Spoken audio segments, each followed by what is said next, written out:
Welcome to college football on ESPN, presented by Cars.com. It's not just homecoming at Oklahoma State, it's also a beautiful day in Stillwater as OSU plays host to number 22 West Virginia.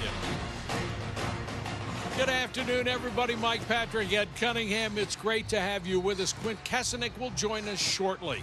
Both of these teams are 5-2 overall, 3-1 in the Big 12, but they're headed in opposite directions. West Virginia's coming off a big upset over number 4 Baylor last week, one of their best wins in a long time, and they can boast with one of the top quarterbacks and wide receivers in the country.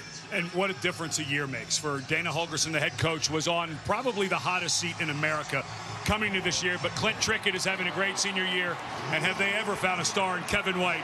But when you go back to that Baylor game last week, yes, we are getting used to seeing Trickett hit White, one of the best pass-catch combos in the country.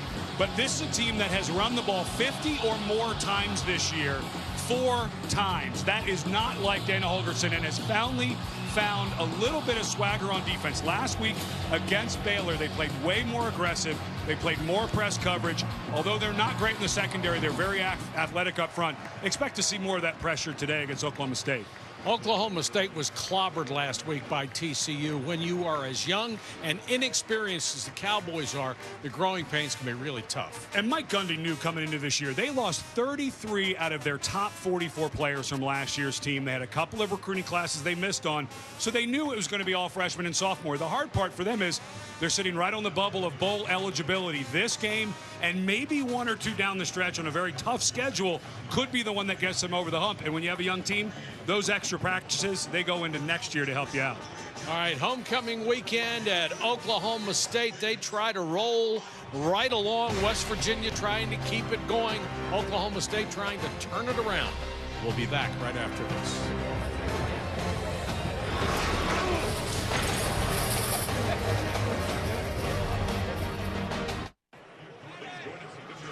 Welcome back. It's homecoming at Oklahoma State. Quint Kessenich will work the sidelines for us today. We'll check in with him right now. Quint. Mike, this game represents a monumental challenge for Oklahoma State's secondary. So units has really struggled this season. They rank 116th in pass defense. They have one corner, Kevin Peterson, who's a very good player. And in an ideal world, he'll mirror Kevin White of West Virginia.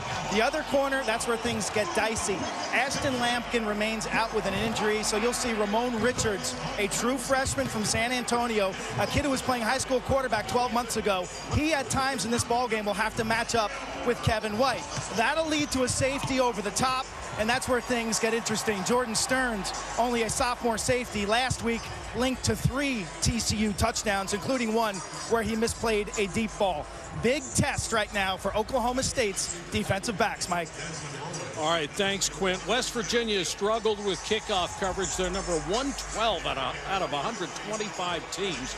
And Oklahoma State has world-class speed in Tyreek Hill, already with 2 touchdown returns this year. Michael Molinari will kick it away for the Mountaineers.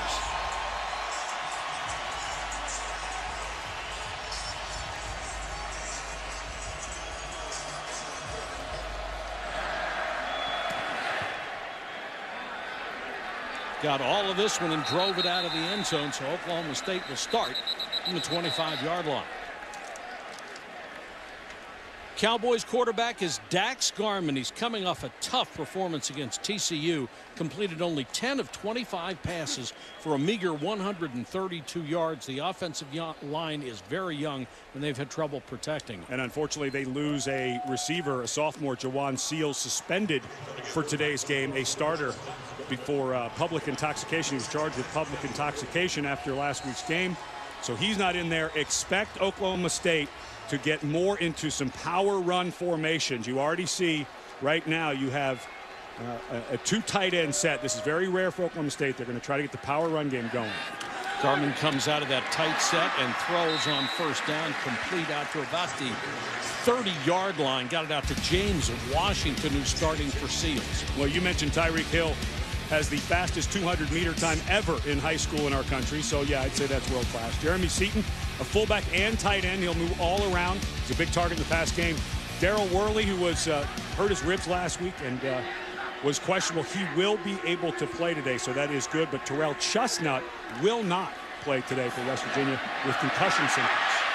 Mountaineers play that odd front, a 3-3-5 defense, and they are very small. They try to be very athletic, but people have been able to pound the ball on them at times out of this formation. They have a lot of speed. West Virginia has run a 3-down line system for years, going all the way back to Rich Rod. But Tony Gibson in his first year played more aggressive. See how tight everybody is up near the line of scrimmage. Did this last week to Baylor. Garmin with a short set, throws complete, and they've got a first down to the West Virginia 46-yard line. Washington again, the sophomore out of Stamford, Texas. Ickey Banks, number 34, is playing for Chestnut, had to make the tackle, but it's a gain of 18 yards. Washington in there for Seals, who I mentioned suspended. 2 good throws early by Garmin. If anything, where he struggles is short and intermediate throws. He a little bit off. Good long ball throw, but his accuracy off on short throws. Looks good early. Rowland dragging a tackler with him, goes to the West Virginia 42. And the Mountaineer nose guard, Kyle Rose, lost his helmet, so he's got to come off for a play. Rose, the biggest defensive lineman at just under 300 pounds, Mike. You mentioned how small this defensive line is. The way they will try to get people around the ball to play physical against the run is because of the defensive backfield. You're able to walk up more people, but this is not a big front for West Virginia.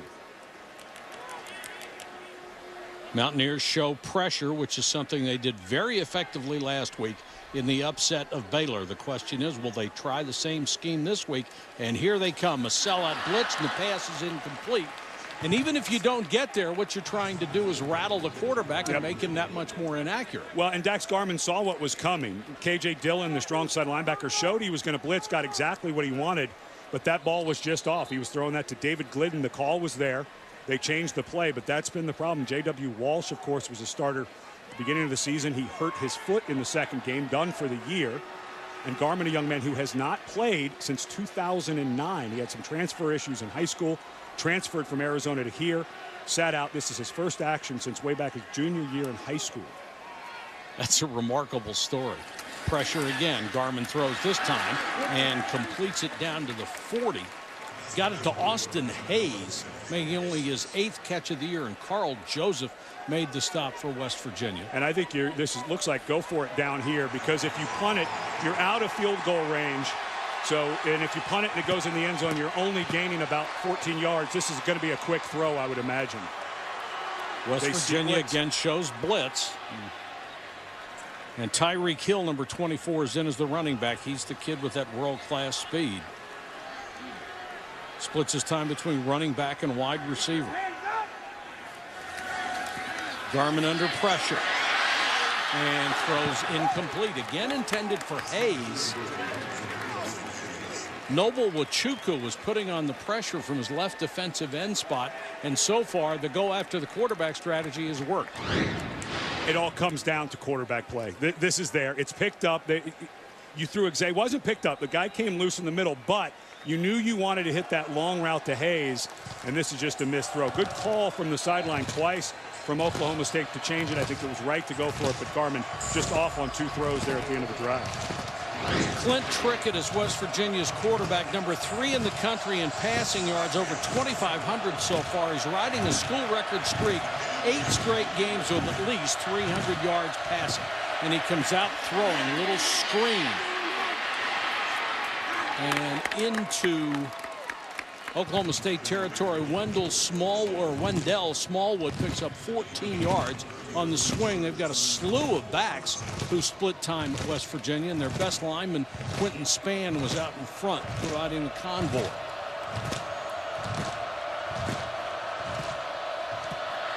Smallwood again, dragging a tackler with him down to the 44.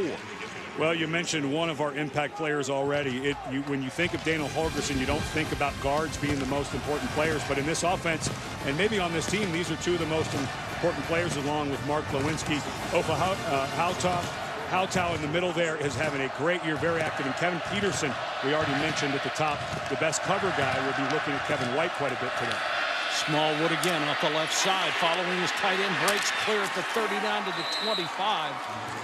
Cody Clay, number 88, led him through the hole for a gain of 20 yards. Smallwood out of Wilmington, Delaware, has had one 100-yard game this year. That came against Texas Tech. And as you said, Ed, you don't expect to see a Dana Holgorsen team running the ball this much. But Rich Rodriguez said it best when he started this spread concept. Some people spread it to throw, some people spread it to run, and you can do both. Bowie into the game at tailback. He'll take it off the right side. He's inside the 20. And one of the things with Clint Trickett last year, just trying to figure out this offense, he didn't get here until August. And Dana Holgorsen laughing about him not even knowing his wide receiver's name. So much more comfort. But this is a run-based offense. For the first time in 4 years for Dana Holgorsen, they've run the ball 50 or more times in a game, and they've done it 4 times so far. This is a run-based offense. Trickett with the play fake over the middle. White, touchdown. Kevin White, whether he's open or not, is the prime target. That time he was open, and Trickett put it right on his fingertips. Well, this is exactly what Quint Kessenich was talking about at the start. That's a true freshman there. Ramon Richards. Because Ashton Lampkin is down, their second best corner, Richards, who was a quarterback last year, just didn't understand where he was on the field. And when we talked to Glenn Spencer, he said, I want to double cover this guy. I want to get some help. But, you know, our corner's going to have to hold up. That was just a young guy who didn't understand when to break on the ball. Lambert for the point after. Kevin White has never been the go-to guy in his career, high school, junior college, or college, until this year. Now, he may be the best wide receiver in the country.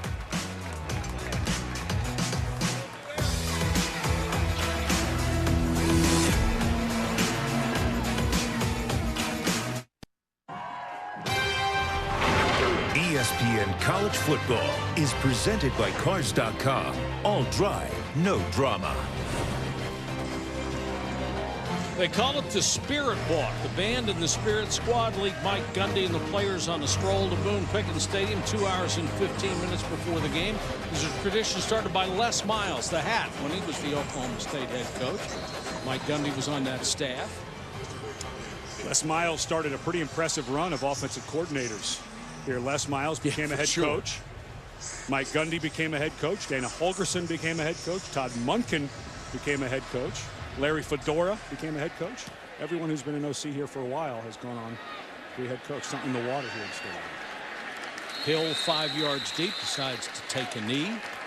J.T. Barrett leads the explosive number 13 Ohio State Buckeyes in a Big Ten battle with Penn State on Saturday Night Football tonight at 8 Eastern on ABC. Well, you're seeing the outcome of a few years of the NCAA penalties against Penn State. I think this is the year that everyone, including Bill O'Brien before he left, targeted as the tough year. And boy, have you seen that with the lack of depth they have.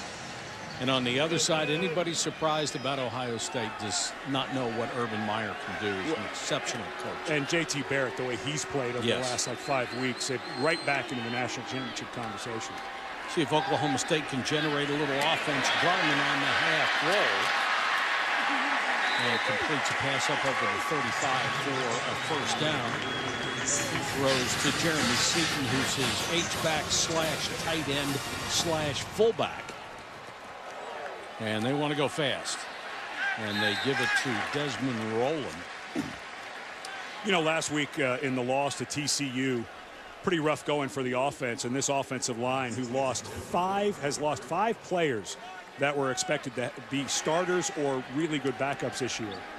But Mike Gundy said the funny thing is we actually played pretty well in the run game last week. Maybe as best we've played all year. They just played against a better opponent. So don't think that this team hasn't been working on the run game and may try to get that going. It'd be huge for them. Rowland a couple of steps back, floats it to the sideline. Perfect coverage out there by Worley. And let's check in with Quint. Mike, Tony Gibson, their defensive coordinator for West Virginia, told me pregame they're going to continue to dial up the pressure, play a lot of one high safety or even cover zero. He's more worried about screens and picks and rubs on the outside because Oklahoma State knows it's coming. But they look at Dax Garment like he's a stationary target. They want to hit him early and often.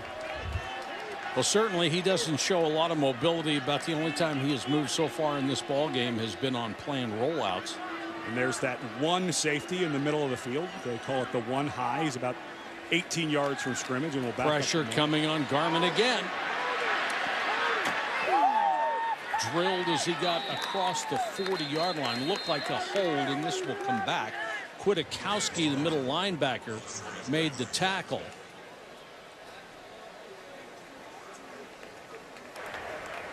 Holding, number 50 of the offense. Penalty will be declined. 4th down. That's Zach Veach, the right guard, and they'll turn it down to force the punt. And we got to think for Tony Gibson, the first-year defensive coordinator, longtime assistant under Rich Rodriguez, left with Rich Rodriguez, and then came back, was promoted to defensive coordinator when Keith Patterson left for Arizona State this offseason. But got to be happy facing an Oklahoma State offense that isn't quite what it was for the last 7 years. And the first thing he did was put back the 3-3-5 defense.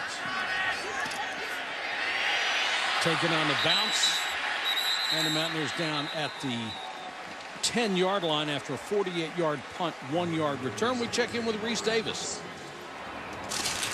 All right, Mike, time for a Dr. Pepper conference update in the Big 12. TCU and Texas Tech are playing. It didn't take long to get the fireworks going. Davis Webb to Kenny Williams, finding some flat-footed frogs, and he's off to the races to give the Red Raiders the lead.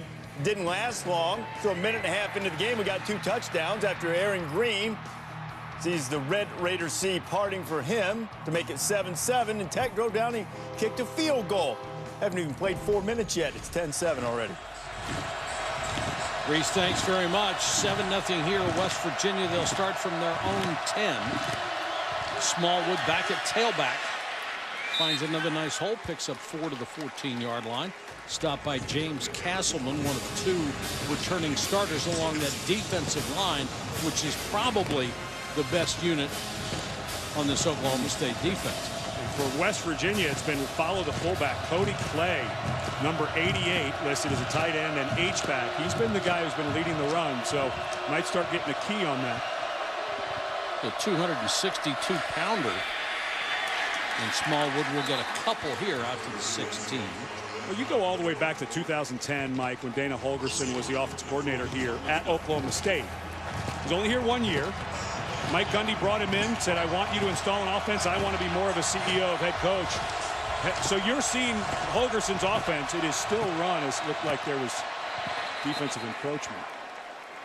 But this offense that West Virginia runs, you were mentioning that spread to run.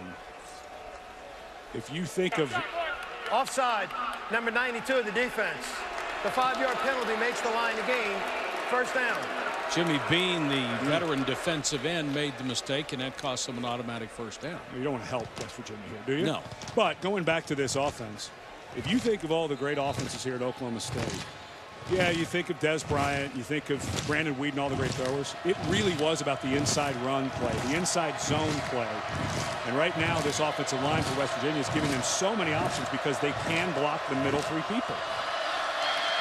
Trickett under pressure, throws, and a perfect strike to Alford, and Alford is off to the races. Mario Alford, 79 yards on a perfect strike from Trickett, and 2 big pass plays for the Mountaineers. Ramon Richards, the freshman, beaten inside, and Alford made him pay.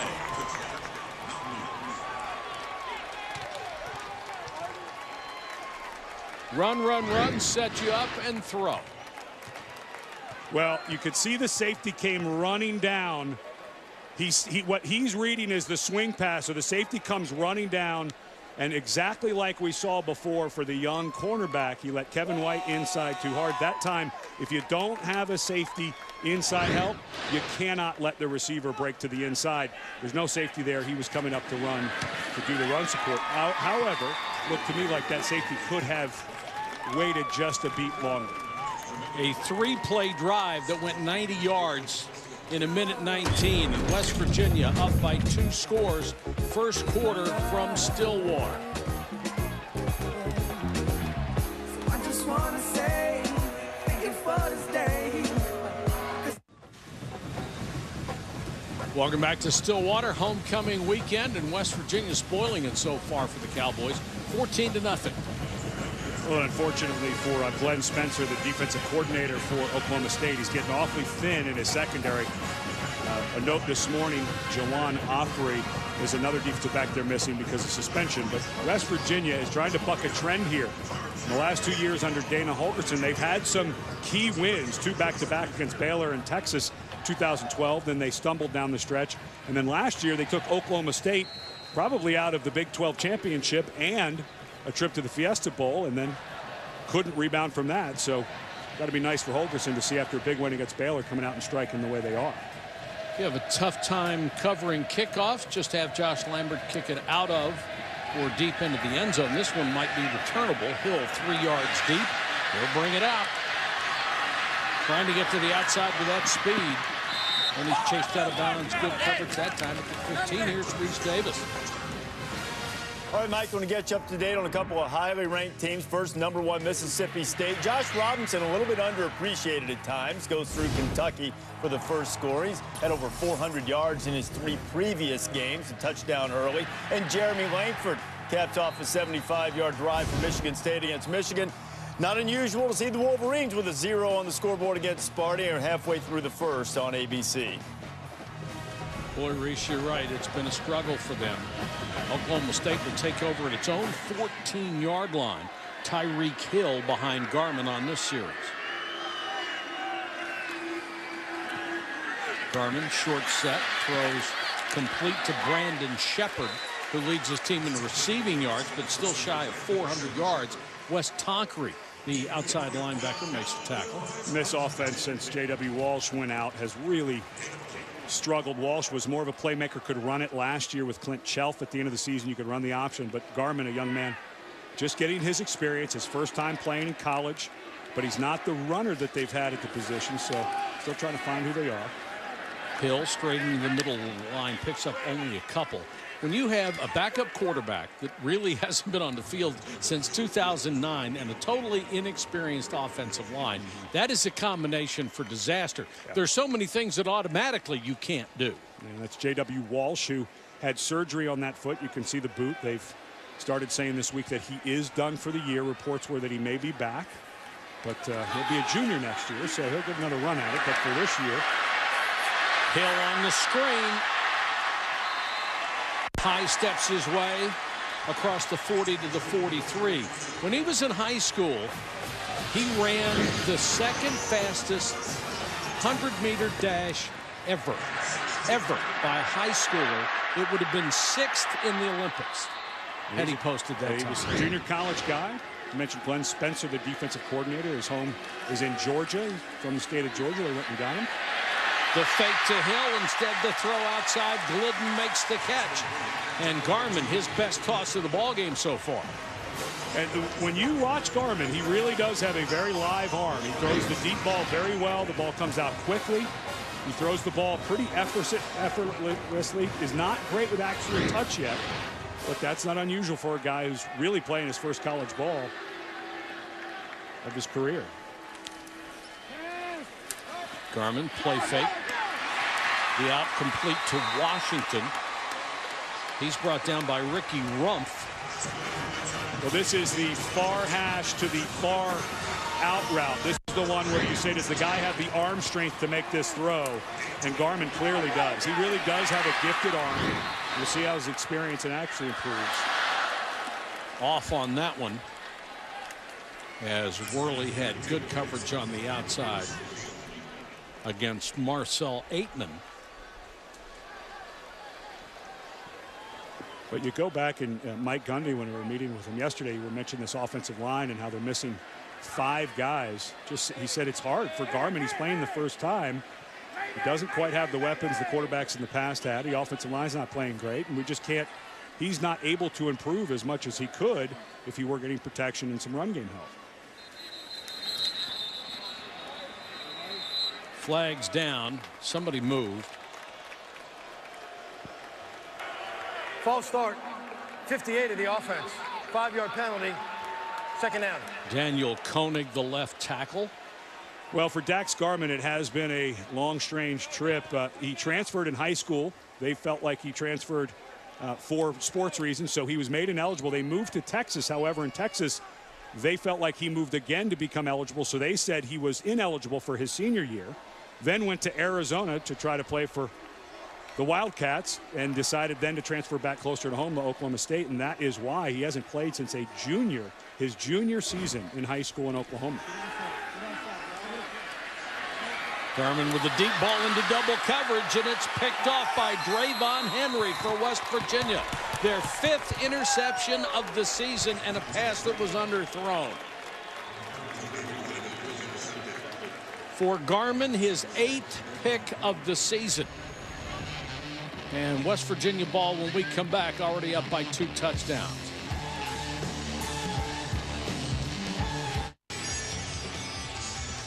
Really not sure where that last pass was going, were you? Yeah, it was not a great route. Did not see the corner there. But, I've been really impressed with Mike Gundy. We talked to him yesterday, and he said, it's my job on years like this when we don't have quite the talent we're used to or the veteran team. It's my job as a head coach not to panic. And he just seems really calm. This is not obviously what they're used to. They're still 5-2, but struggling on offense, and he's not panicking. But coming up in the nasty portion of their schedule, that was Andrew Bowie, who was cut down after a gain of a couple. We have not seen Russell Shell at tailback, who is West Virginia's leading ground gainer so far. He's coming off an ankle injury. They weren't sure how much he'd be able to play today.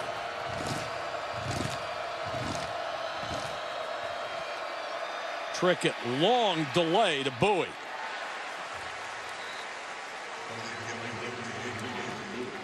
Haven't seen a draw play that slowly forming in a long time. Yeah, it's funny. It caught me off guard. I was going downfield. But here you are, 3rd and 7.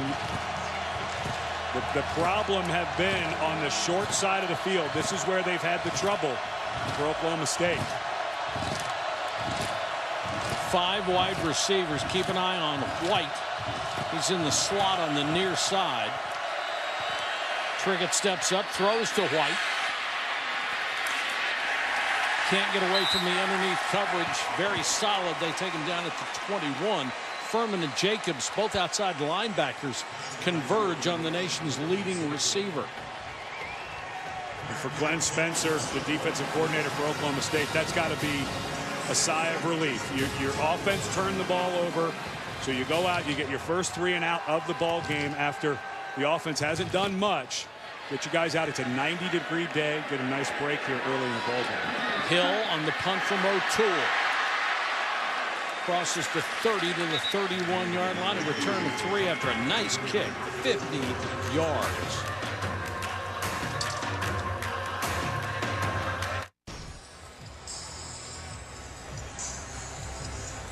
What a year for Mississippi State and Mississippi. That's just remarkable.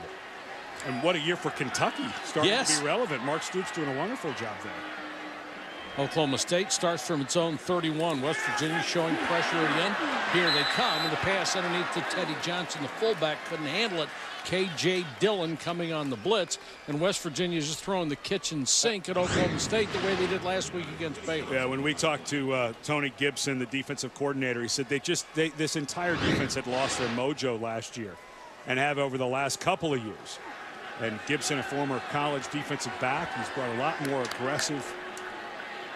And just everybody's up at the line of scrimmage. Delay, they try to run into the teeth of it with Desmond rolling, and he gets nothing. Well, one of the best examples, the win over Baylor last week, was such a shock for West Virginia, giving up only 27 points because the previous 2 years they'd given up 136 in 2 games. And because Oklahoma State's taken its time, West Virginia able to bring in about 6 fresh bodies for an obvious passing down situation, which Oklahoma State has just not been very good on 3rd and long this year. And West Virginia just got extra bodies, fresh bodies on the field. Extra would be breaking the rules. Yes, it would. Draw play. Crowd will not like that call, and rolling goes nowhere. But, you know, I feel A lot of people are asking Mike Gundy to play a true freshman, Mason Rudolph, who was a highly recruited young man out of South Carolina. But they are doing everything to try to redshirt that young man. They lost J.W. Walsh to injury. Wes Lunt had already transferred last year to Illinois, was a starter there actually before being hurt. So they were down the depth, and Gundy just won't pull off. And 3rd and 11, he's concerned about an interception. Jalen Myers is the 6th different punt returner West Virginia is trying to use. They have had no success in this area, and Myers will lose a yard after a 52-yard punt. Bo Wallace and number 3 Ole Miss will go against number 24 LSU under the lights on ESPN College Football Primetime, presented by Hampton Hotels tonight at 7:15 Eastern on ESPN and Watch ESPN. And if you have never been to Baton Rouge for a night game on Saturday night, you don't know what college football is really supposed to be about. Mike Gundy, of course, worked under Les Miles. They helped build this program here. And then when Les took the job at LSU, Mike was lucky enough, he said yesterday, to get the head job and has done a terrific job keeping it going. Trickett pressured out of the pocket and throws it away. And if I'm correct, this is the 55th anniversary of Billy Cannon's punt return that turned into a national championship moment. Yeah. We'll see how Ole Miss reacts with that high of a. It's an awfully young team. They're awfully good on defense, but we'll see how they react. Yep. There's of course the sign that we're getting used to in college football, where pictures now represent the plays, the formations, the protection, so you can go faster. Trickett 4 out of 5 so far. That was his first incompletion. Also has 2 first-quarter touchdowns. Trickett again throws underneath to White, his 3rd catch. He's 2nd in the nation in catches and 1st in the nation in 145.7 yards a game. Number 64 of the offense. The penalty will be half the distance to the goal. 2nd down. Mark Glowinski, a very physical offensive lineman, called for a hold, and that will back the Mountaineers up. Well, of course, I put Glowinski in as one of our impact players, and he has to go and get a holding penalty. Well, it's an impact. Well, you know, it's funny. I've been in that position. That was holding. It is an impact, but a negative one, unfortunately. But I've been in that position. Glowinski was expecting the center to come over and help him, and when he wasn't there, he's trying to, it's called pass the guy off, but you got to let him go. Good call by the official, but I think the center, his buddy in there, Tyler Orlowski, should have been there on his hip potentially. 2nd and 17 for West Virginia. Trickett will give it off to Dreamus Smith. He's the 3rd running back we've seen for West Virginia so far. Jordan Stearns made the tackle. We're talking to Dana Holgorsen about all of the depth at running back. He said it's a position you have to have in our offense and also for special teams. So we've been lucky to build some depth there.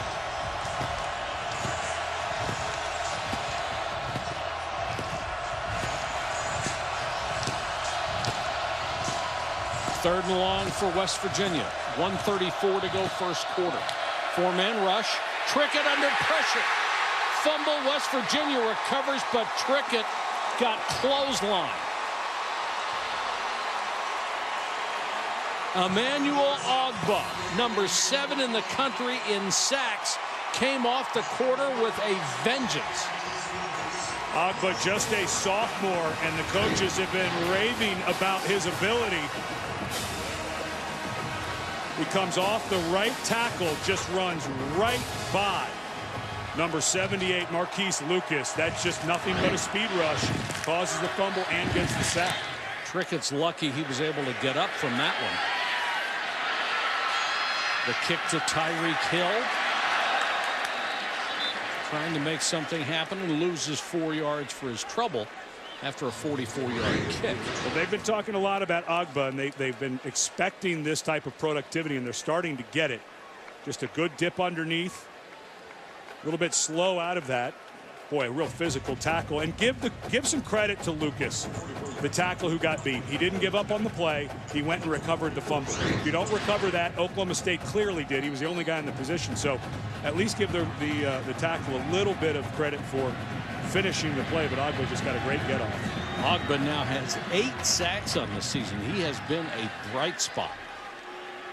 Garmin back to work. Good field position for the Cowboys. They start from their own 44.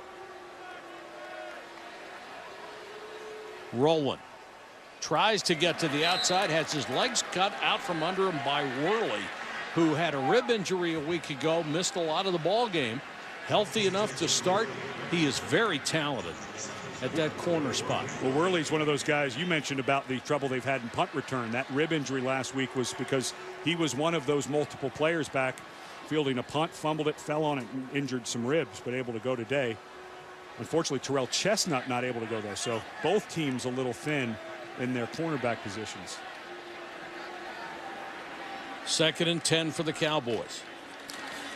Rolling again, this time with running room across the 50 to the West Virginia 42 and a first down. Brought down by Shaq Headaway as the first quarter comes to an end with West Virginia on top by 2 touchdowns courtesy of their senior quarterback Rick Trickett.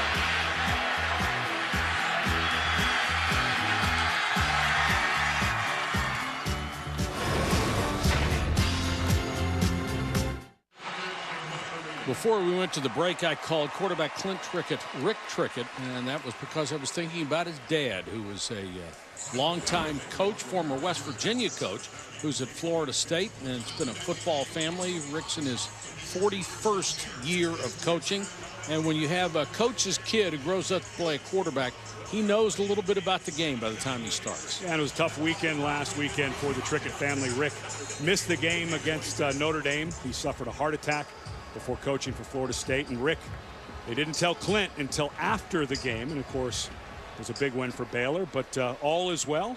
Got a bye week this week, and apparently the elder Trickett was back at practice on Tuesday. Garment to a wide open David Glidden over the middle. Good throw, an easy throw. Drayvon Henry made the tackle, but it's a gain of 17. Tailback Desmond Rowland stopped by the interior of that defense. Christian Brown, number 95, led the charge. Unfortunately for Rowland, his helmet came off, so he'll have to come out for a snap. Oklahoma State without Rennie Childs today, out with a bruised knee. So going down the depth a little bit. Of course, we've seen what Tyreek Hill can do with his speed, so pretty safe. 2nd and long. Hill offset to the left. Play action fake to him and a slant overthrown. Intended for Shepard, but not even close. You just a miss by Dax Garman. You know, when you came into this year, you look at some of the positions around the country. J.W. Walsh, the starting quarterback, was a guy you just couldn't lose here. Of course, you lost Clint Chelf to graduation. Wes Lunt had already transferred, but Garman just not quite where they have been at the position at quarterback in the past, and of course the offensive line woes, so the offense is really struggling. Yeah, they really thought Walsh should have an outstanding year this year. He started 5 games a season ago. All out blitz on Garman. Garman throws underneath, and the ball off of the hands of Glidden. That's a ball that needs to be caught. Drayvon Henry with the coverage, and they'll bring on the field goal unit. Ben Grogan, he's having an outstanding year with 17 out of 21 so far. Will try one a shade over 40 yards. His long this year is 47. And he's been hot lately, made 15 of his last 17. Trying to get the Cowboys on the board.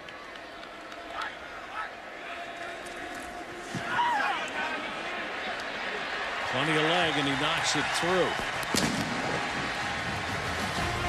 Oklahoma State gives him a reason to cheer on homecoming.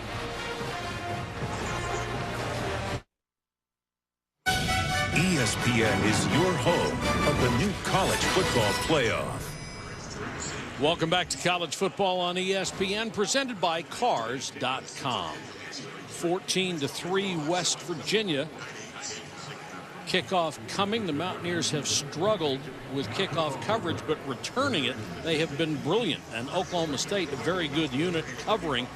The number 3 return man in the country, Mario Alford, averaging 34.8 yards a return. He already has 2 for touchdowns.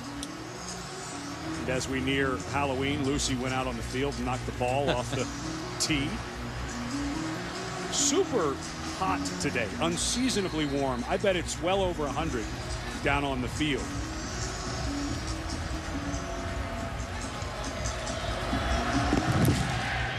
Gibson is back with Alford. Swimmed in at the 16-yard line. Here's Reese. All right, Mike, time to give you an update from the Georgia Tech-Pittsburgh game. This is James Conner running free, but Pittsburgh is handling the ball as if it had been drenched in baby oil and wrapped in rattlesnakes. They fumbled on 4 of their first 5 snaps, and they lost 5 fumbles in the first quarter, tying an FBS record, and as a result, they're behind Georgia Tech 28-0. That's amazing. I think Virginia Tech had the same issue against Miami. Maybe there's something going on down in those parts. Smallwood for West Virginia. Stop shy of the 20 and down to Quint Kessenich. Mike, Russell Shell is here, as you guys alluded to, West Virginia's leading rusher. He is dressed. He's on the sideline. Right ankle heavily taped. Remember last week he had to leave the game against Baylor with a high ankle sprain to that right ankle. I watched him warm up, not near 100%, only going to be used in case of an emergency today. And it would be hard to imagine that they would have that with 5 guys who they have used as running backs this year. Alford makes the catch. We've already seen Smallwood, Bowie, and Smith. Dustin Garrison is also available. So you get the feeling they're trying to hold Shell out with that injured ankle and not put any stress on it. That is definitely one position where they can afford to lose a guy who is the top guy. They go 4 at least deep behind him. Trickett has now hit 5 out of 6 passes in this game. Flag is down. West Virginia moved. False start. 57 of the offense. 5-yard penalty. First down. Adam Pankey, the sophomore left tackle, came out of his stance.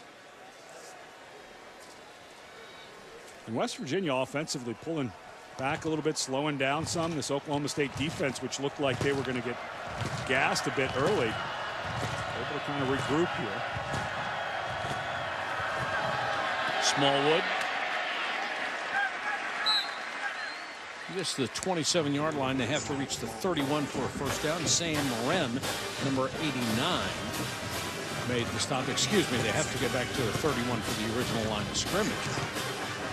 You know, this is somewhere where a guy like Kevin White is lined up to the top right. He's working against Kevin Peterson. This is somewhere where if you could get just a 6 or 7 yard route to him.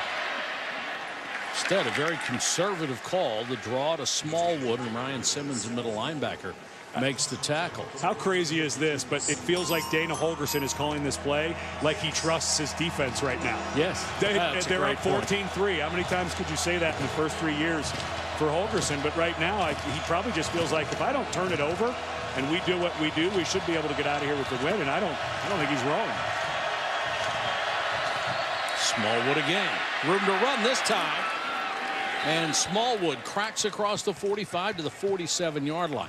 To answer your questions, how many times could you say that in the last 3 years? None would be the answer. Well, but it still comes down to how effectively they run the ball this year for West Virginia. That time, Oklahoma State expecting nothing but pass. They go with 3 down linemen, including a stand-up nose guard, Billy Leveni, who just jumped out of the way, opened a huge hole. But that's the base for this offense this year is the run.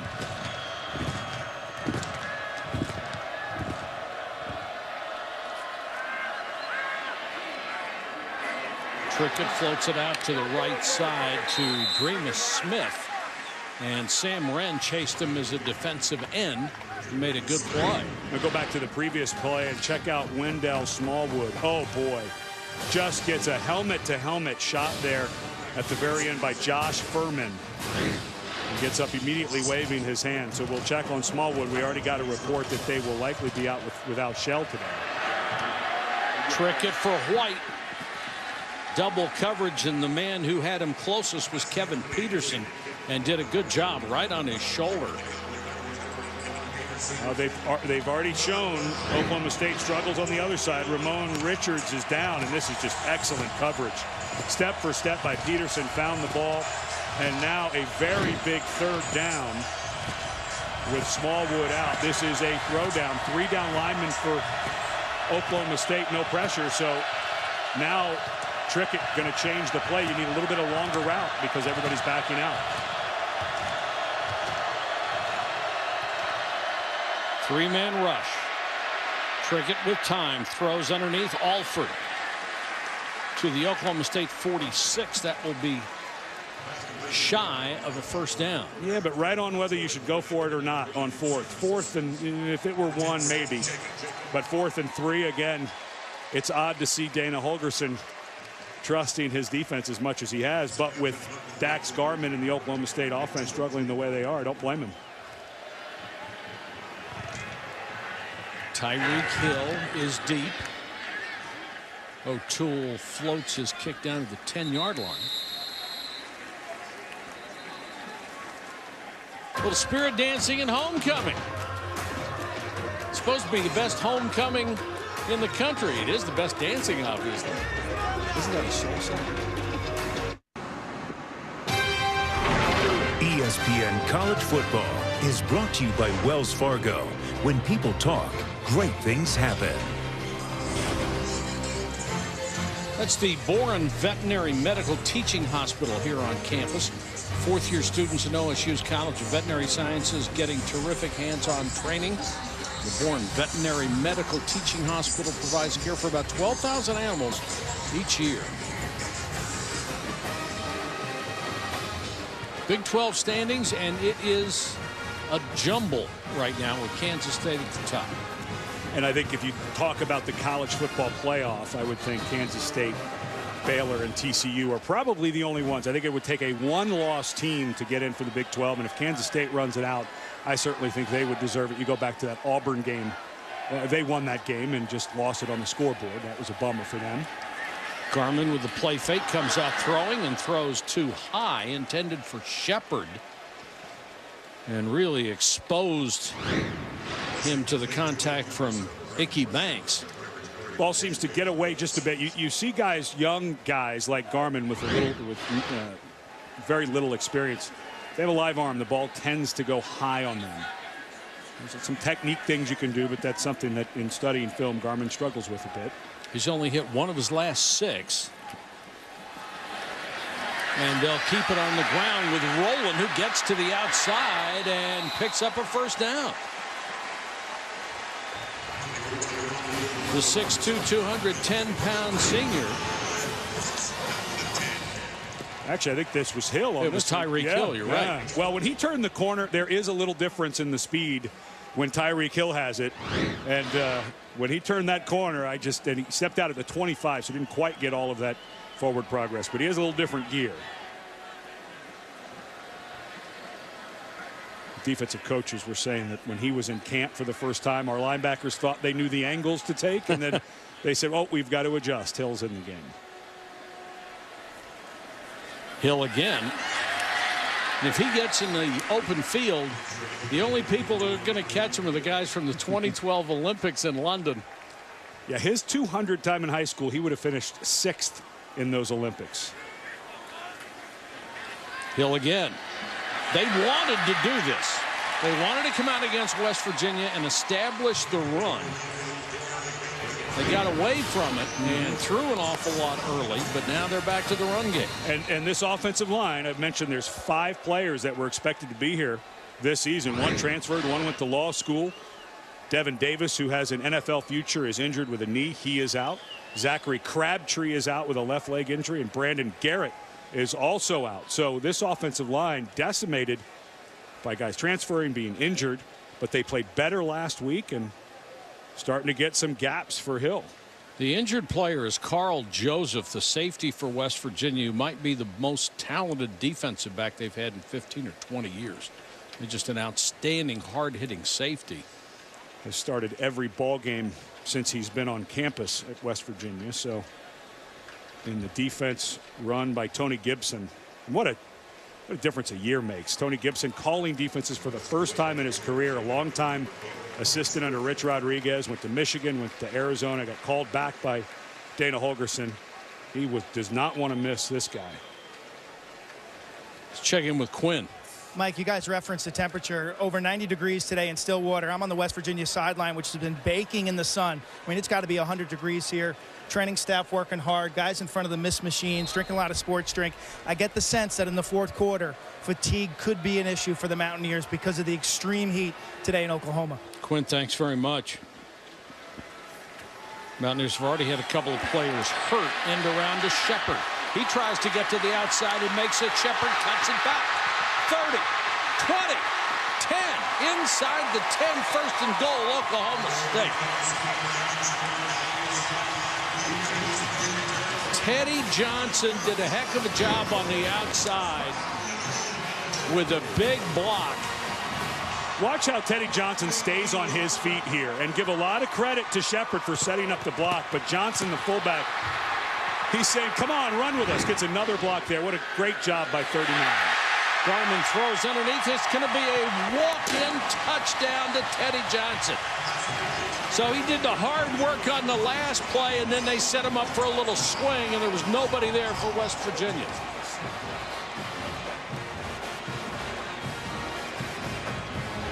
Terrific call by Mike Gundy and Mike Yursich. Watch. This is exactly what he did on the play before, except the other way. So you give the same look. You think it's going to be out the end around. Instead, Johnson just walks in. Great play calling by Oklahoma State. Grogan for the point after, and all at once the Cowboys, who looked like they were going to get blown out of their own stadium on homecoming, are right back in the ballgame. Well, Teddy Johnson, what do you think? Teddy ball game? Should we come up with some kind of knit game? Gets a great block for Brandon Shepard, and then does the exact opposite, but the same play, and Johnson, the fullback, walks in.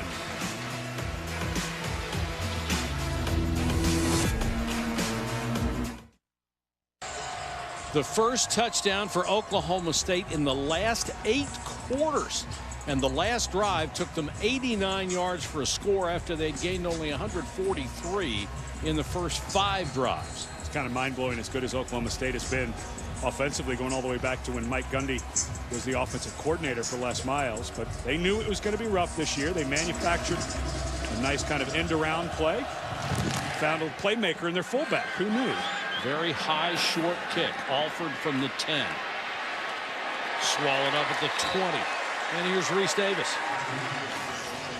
All right, Mike, got some entertaining games going on. Kentucky taking on #1 Mississippi State. Dak Prescott's 9th rushing touchdown, 2nd most in the country. Bulldogs up by 10, but Kentucky is threatening. #10 TCU against Texas Tech.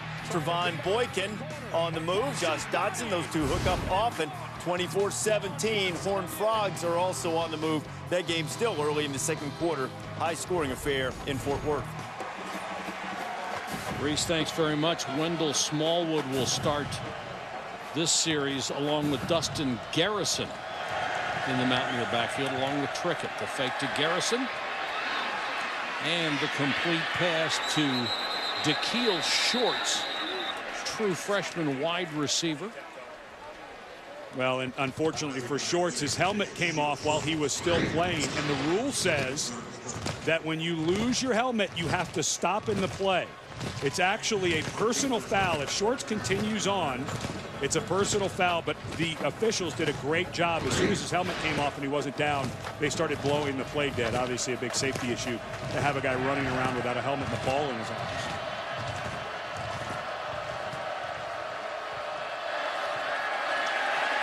Trickett under pressure, and they got it. The sack to James Castleman, his 2nd of the season. Castleman's having himself a nice couple of weeks. He had an interception in last week's ball game. Here you're going to see the big senior run a stunt with Hautau, excuse me. Gets a little shoestring tackle. Nice couple of games for Castleman. Fake the draw, throw the flanker screen, complete it to Mario Alford. And we'll check in with Quinn.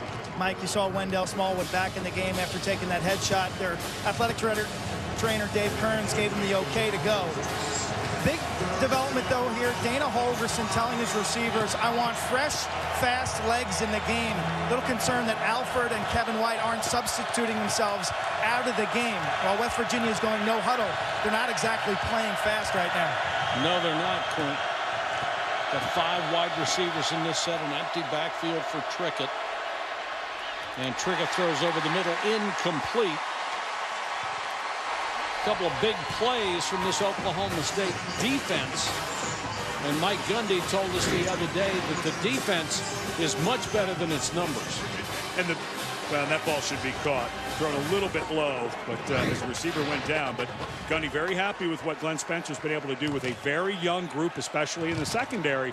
Said that we've left him on the field forever. Little different here in the second quarter, though. The offense has been getting a little movement, obviously scored, and Oklahoma State's starting to play a little bit on that side of the ball. Oh, what a beautiful punt by Nick O'Toole. 57 yards and killed it inside the 10.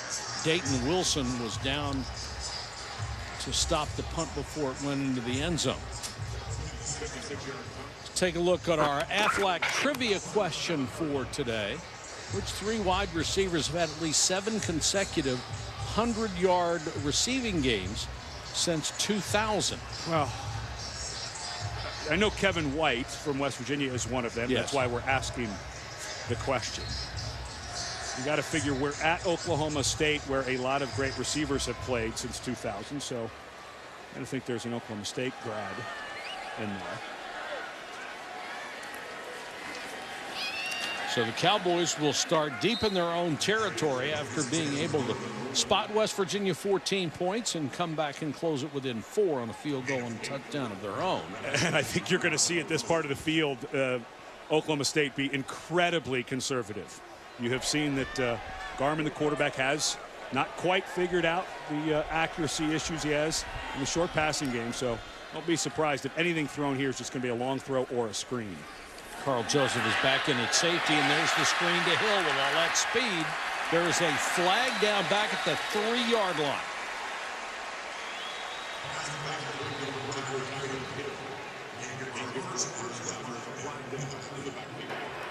Personal foul. Roughing the passer with contact to the helmet. 15-yard penalty added to the end of the play. First down. K.J. Dillon was coming on the blitz. And it wasn't a late hit. They said he went to the helmet. Let's see. Right there, Yep. the hands. Yep, good call by the officials. It wasn't malicious by Dillon. He's going in just to push him down, but you cannot go to the head of a defensive player. So a big break for Oklahoma State. Gets the ball all the way out to the 35-yard line. Still plenty of time to go in the half. 6:15.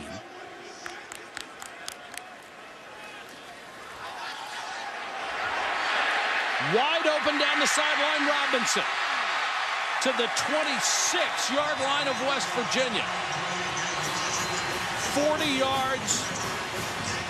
Garmin just laid it out there for Robinson, who's starting in place of the suspended Juwan Seals. West Virginia deciding to go with an almost all-out blitz, so you get one-on-one to that side. Good throw by Garmin. The biggest mistake you can make as a young guy when someone's that open is to overthrow them. Garmin was not a perfect throw there, but the underthrow is much better than overthrow by 2 yards and it's incomplete.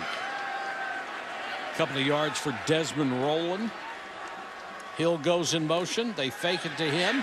Instead, throw it back the other way, and a great catch by Glidden. He beat Drayvon Henry over there. It's the second time they've worked the same pattern. They fake it to Hill, and that tends to draw people's attention because they don't want him to get the ball in the open field. Well, let's see what happens to Glidden. Unfortunately, he's a guy you can see there liking from that inside wide receiver position.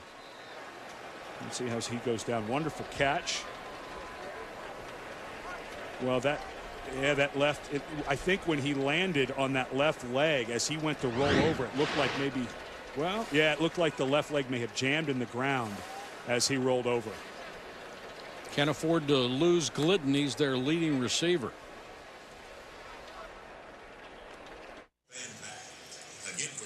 Welcome back to Oklahoma State. Now the answer to today's Aflac trivia question, which is which 3 wide receivers have had at least 7 consecutive 100-yard receiving games since 2000. White was a gimme because he's in this game for West Virginia. What are the other 2 you like? Justin Blackmon from Oklahoma State and Michael Crabtree from Texas Tech. Very nice. You are correct. I figured there was some Oklahoma State, but there's even more time. All of these guys played under Dana Holgorsen. Your new refrigerator will be in your rental car. It's better be small. It better be one of those frat fridges. No, it's a big one. Well, this offense that Oklahoma State still runs has really had such a huge impact, not just on this conference, but nationwide. Hill is the tailback. Inside the 10. And Oklahoma State, with these struggles, with an offensive line that's still trying to gel, a quarterback who's still trying to figure out this level of ball, the red zone has been disastrous for Oklahoma State. They want to get some type of run game going, but this is somewhere where I think you got to start looking for guys like Brandon Shepard up top. Kwiatkowski, the middle linebacker, the leading tackler, was in on that last stop. Hill on the swing. Had his legs cut out from him under a nice tackle by Ricky Rumpf, number 14. But now you're in absolute what is typically a throw situation. 3rd and long, 3rd and 8. You can pick up the first down inside the 1. But this is where Oklahoma State has struggled. And luckily for them, David Glidden is coming back in the slot position here. He went down with that left leg injury. So let's see if they work that side of the field.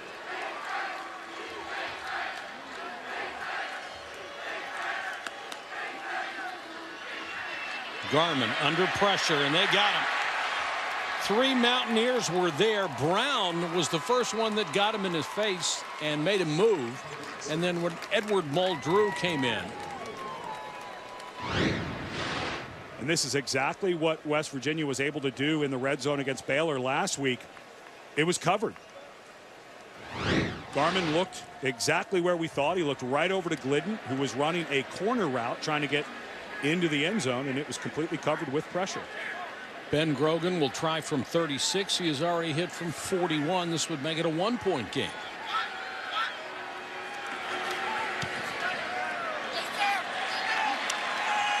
And Grogan missed. So the spread still 4. West Virginia got the first 14 points. Oklahoma State has dominated the game since then.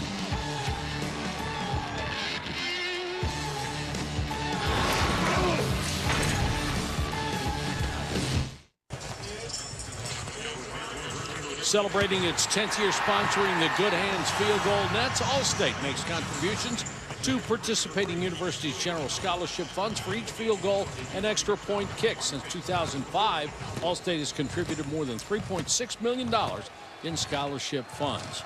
So after the missed field goal, West Virginia takes over at its own 20, 3:28 to go in the first half. And they'll run it on first down with Smallwood. Has a hole across the 20, 25, 27, maybe the 28-yard line before he is stopped. And West Virginia gets the first down. They go on the hurry up. Now both teams with all 3 timeouts. Clock starting to move a little bit, getting to that time where both sides need to start contemplating end of half and how to manage it. Trickett throws underneath to Jordan Thompson, making his first catch of the day. Let's just watch this. Let's watch the clock and the play clock. West Virginia not in a super hurry. They are huddling at the moment.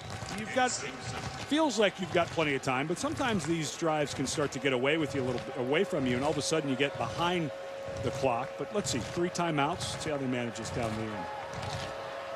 White is at the top of your screen. He's got a corner out there on him, but one of the safeties shading that way. So they're doing a pretty good job of double covering him. Trickett directing traffic. Throws for White. Got a fingertip on it, and that's all. Trickett's going to want that throw back. White made an unbelievable move on Kevin Peterson once the plays broke down. And Trickett just rifled this instead of dropping it, putting a little touch. Not open. Good job. Good jump of the route, but that throw there, yeah, you got to drop that in. Trickett wants that throw back. That was pretty, wasn't it? It really was. This guy, you mentioned he'd never been the go-to guy until this year. He's really stepped it up. To me, top of the screen is the matchup here. Smallwood on the ground instead. Broke a couple of tackles. Smallwood across midfield. Well, that's a powerful run for a kid who's 5'11", 200. Seth Jacobs just got blown up. Smallwood was out earlier in the year, or excuse me, earlier in the game. Looked like he got banged in the head. Well, that's a penalty there by number 65, Tyler Orlowski, who grabbed the runner around the waist and pulled him, but that's often missed. You're allowed to push the runner. That just changed in 2014, but you can't pull him. Smallwood again. Stopped shy of the 45-yard line. Smallwood 11 carries, 77 yards on the day. And here goes that clock. It feels like you've got forever if you're West Virginia, but this gets a little sneaky. Is that? Well, forever's getting a little shorter. Forever's not nearly as long as you thought it was going to be.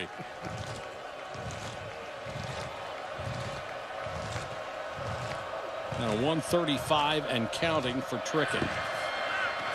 Another run, this time to Dustin Garrison. West Virginia's playing this almost like they're trying to run out the clock. That's what I was just going to say. With the 3 timeouts, you do have the huge luxury of those 3 timeouts. So if you get in a situation, you can use a couple. But you'd think they'd start to hurry up just a little bit. I mean, they're going to be well inside of 20, maybe 15 before this is snapped, and now getting close to a minute.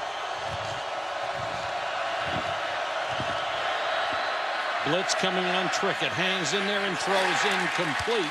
Tried to hit the post to DeKeel Shorts, but he was perfectly covered by Trey Flowers. This is a dinged-up secondary. West Virginia offensively has just fallen apart since the first 2 or 3 drives. This is a drive that started promisingly, and all of a sudden Trickett is just, he can be off by a foot or two. He's a good quarterback, but he'll miss. That was just a missed field. Good coverage, though, by Oklahoma State. And also, there appears to be a gritty determination by West Virginia to run the ball no matter what. Let's check in with Reese.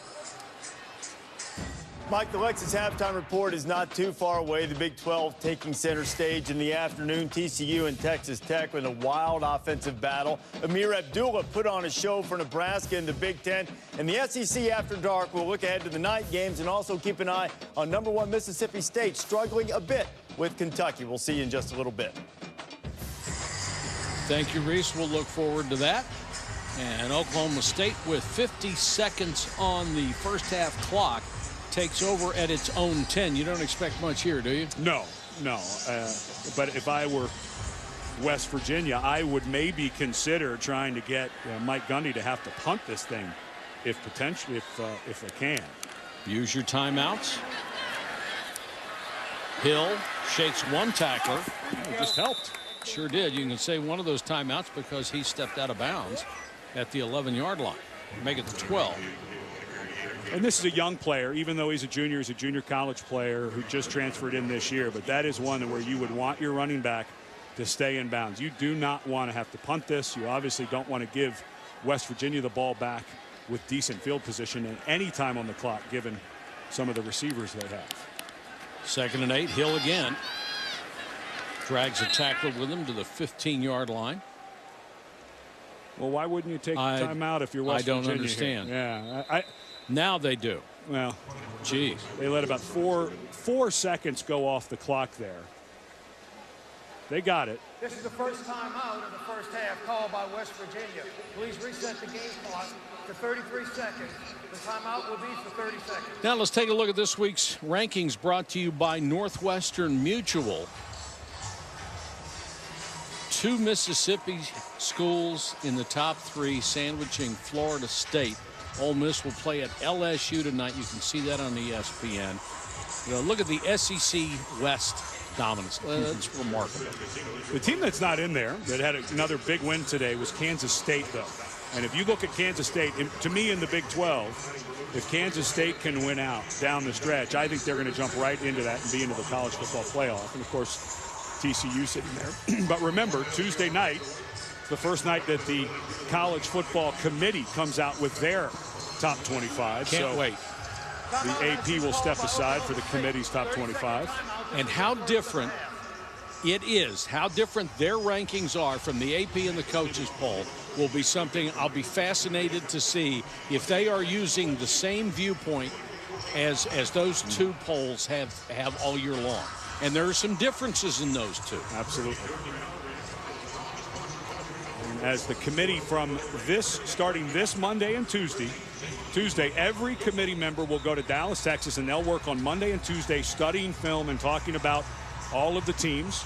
They will rank a top 25, and then, of course, they will, at the end of the season, not only put the top 4 teams into the playoffs, but they will seed them as well, and then they will work on the non-semifinal bowls this year, the Power 5 conference, and then they'll go to a group of 5 champion, the highest-ranked team, to fill out those bowls as well.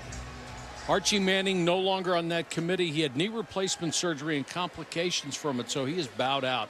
Well, our best to Archie. Hope he recovers completely and quickly. One of the best guys around. Big third down here. They needed to reach the 20 for the first down, and they're going to be short. Drayvon Henry made the tackle. West Virginia uses its second timeout to stop the clock with 28 seconds left. And let's see what happens with that 28 seconds, because remember that timeout. This is the second timeout of the first half called by West Virginia, 30 seconds.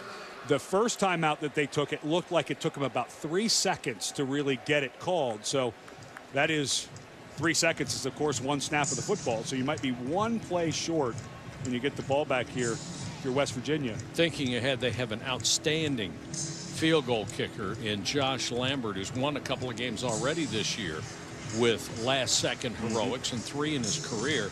He has made a 55-yarder that tied the school record. And that extra timeout there for West Virginia, because the young running back Hill went out of bounds. So you will have a timeout maybe to get Lambert out there after a play, but you also get to control the clock a little more. And when we were talking to Dana Holgorsen, he said this guy is actually better when there's pressure on him. Jalen Myers is deep. He waits at his own 35. Let's see if West Virginia tries to apply some pressure on Kip Smith. No, they don't. They fall back for the return. A low line drive kick. And it skips past Jalen Myers. Now he's going to say the sun was in his eyes, but unfortunately, when the ball is bouncing at your ankles, that doesn't work. Well, but he lost it completely. And I know Holgorsen is mad, but this is one of the few fields that goes east and west, so the sun is always going to be facing that way, and I don't blame the young man. He could not find the ball at all, and as that sun goes across the sky, it goes from left to right. So if your back is to our right, the sun's always going to be in your eyes in the afternoon. And by the time he saw the ball, it was right on top of him, and he couldn't do anything with it. And Holgorsen is just losing his mind. They've had a tough time on special teams, but that time you just can't blame the young man for not fielding it. However, a flat kick with a timeout and that time left, that's a missed opportunity for the Mountaineers, no doubt. Sure is. A tale of 2 games in the first half. West Virginia came out, scored 14 points, but it's now 14-10. Let's go to Quint. Coach, you led 14-0. You had a lot of initial success. What has changed since then offensively? Well, they coach them up over there on defense as well. You know, they got good players, and this is a great atmosphere. Yeah, the game kind of settled in, you know, and they started playing like they normally do. We got to run the ball a little bit better. Yeah, probably the biggest difference. Is the heat and sun an issue in this ball game, Coach? Well, if it is for them too. You know, so we got to ignore all that and just get out and play. Thank you, Coach. At the half, our score: West Virginia 14, Oklahoma State 10. Now we'll send you to Reese Davis for the Lexus halftime report.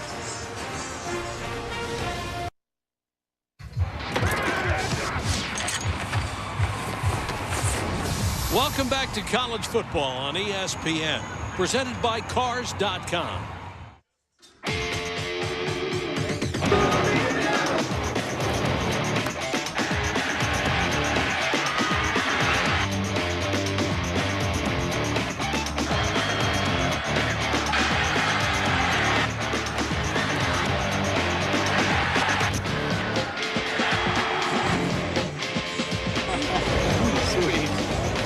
Time in Stillwater, Oklahoma, where the Cowboys have made a comeback to turn this into a 14-10 game after being down 14-0 and looking for all the world like they were going to get blown out of their own stadium. Story of two entirely different football games. What happened? When we started the game, it looked like with Clint Trickett and the way he was throwing it looked like they were going to blow Oklahoma State out. And that's exactly what we got when we started. Of course, when you have guys like Kevin White and Mario Alford on the outside, this is the way West Virginia's been getting it done offensively. They're a run-based offense like we talked about, but White, of course, one of the best receivers in the country, and then Trickett off the play fake once again gets a long throwing touchdown. But Dax Garman, who has struggled since taking over for J.W. Walsh after he was injured in the second game, got things going. Teddy Johnson, the fullback, gets involved, and all of a sudden, we've got a ball game. Let's see if Clint Trickett comes out throwing the ball like he did in that first quarter. Alford is deep with Gibson for West Virginia as the Mountaineers will get the ball to start the second half. Alford third in the country in kick returns, but he has been shut down in this one. Takes it 5 yards deep. Will take a knee. Let's check in with Quint. Picking up the blitz, and that's what Mike Gundy really referred to. The change in this game, down 14-0. The Oklahoma State Cowboys have picked up the tempo on offense. It's all about the offensive line communicating. Happy with the way his slot receivers have alerted the guys inside when the cornerback pressure comes. He got a real feel for how West Virginia wants to pressure his quarterback. He says picking up the blitz is going to be the key in this second half, and an effective mix of run and pass to keep West Virginia off balance. All right, Quint, the Mountaineers were off balance almost all of the second quarter. Trickett back to throw over the middle. Alford was double covered and the pass was incomplete. Seth Jacobs does a nice job backing out, number 10, and got his hand on that ball. Good read on the quarterback. And a little tighter coverage that time by Ramon Richards. We saw Richards, number 18, struggle earlier in the game. We mentioned that Jawan Alfred, a backup corner, has been suspended. The report is he's actually been thrown off the team, and Ashton Lampkin not able to play, so light on corners. Smallwood, huge hole up the middle. 45-49 yard line. 24 yards on the ground for Wendell Smallwood. And again, Cody Clay. Ramon Richards comes in, and watch the safety leave the middle of the field to cover for him. Well, when the running back goes to cut up the middle, the safety had to go cover, getting over there late. Jordan Stearns makes the tackle, but out of position because he was covering for the blitzing corner. Big game for Smallwood, 12 carries, 102, and Cody Clay has really thrown some tough blocks as that H-back fullback man. Flag down here in the area where it's normally holding. Yeah, I think they're going to get Tyler Orlowski, who's working on Ofa Hautau, who's having a just tremendous year as a senior for Oklahoma State. Number 65 of the offense. 10-yard penalty from the previous spot. First down. So that'll back him up and make it 1st and 20. Orlowski working over here with his left guard.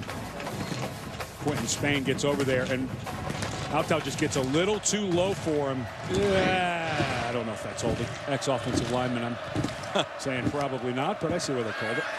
Trickett fakes one way, goes back the other to White. Only his 3rd catch of the day for the man who was number 2 in college football, 9.9 yards or 9.9 catches per ball game. Not sure that was holding, but give Hautau a bunch of credit for good technique, coming off the ball low, and now you put West Virginia right way behind the sticks. And Mike Gundy, you mentioned in the first half, he said, you know, our defense hasn't played that bad. They've just been left out there by an ineffective offense.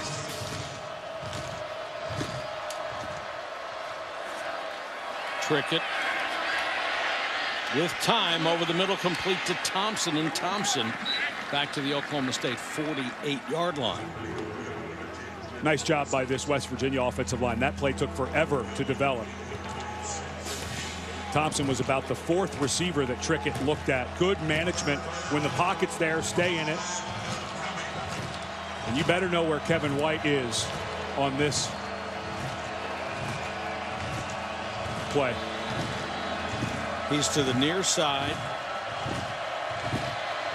Guarded by Peterson. It's 3rd and 4. Good protection for Trickett over the middle, and a tough catch in traffic by Thompson. It's enough for a first down near the 40. Good throw, good grab. And a good pre-snap read. You have to think that something was called for White, but White had press coverage on him, so you come back to the other side, and there's Thompson twice in a row coming open late.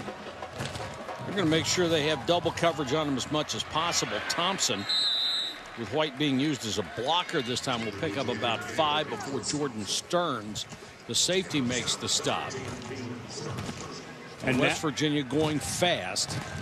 And now West Virginia throwing the ball a little more than we saw in that second quarter. They really like to run, but opening it up now. Trickett goes back to Bowie out of the backfield, a safety valve. He's down to the 33. Peterson came up to make the stop. Kevin White lucky on this last play, blocking downfield. That left leg gets caught up under Thompson and Stearns. The safety, luckily he was light on his feet. If he had weight on that inside left leg, could have been an injury. Garrison, nice cut.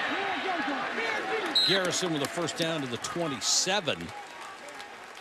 Well, and if you're just joining us, Russell Scholl, the leading rusher, out with an ankle injury suffered against Baylor, so getting down into depth a little bit for West Virginia to running back spot.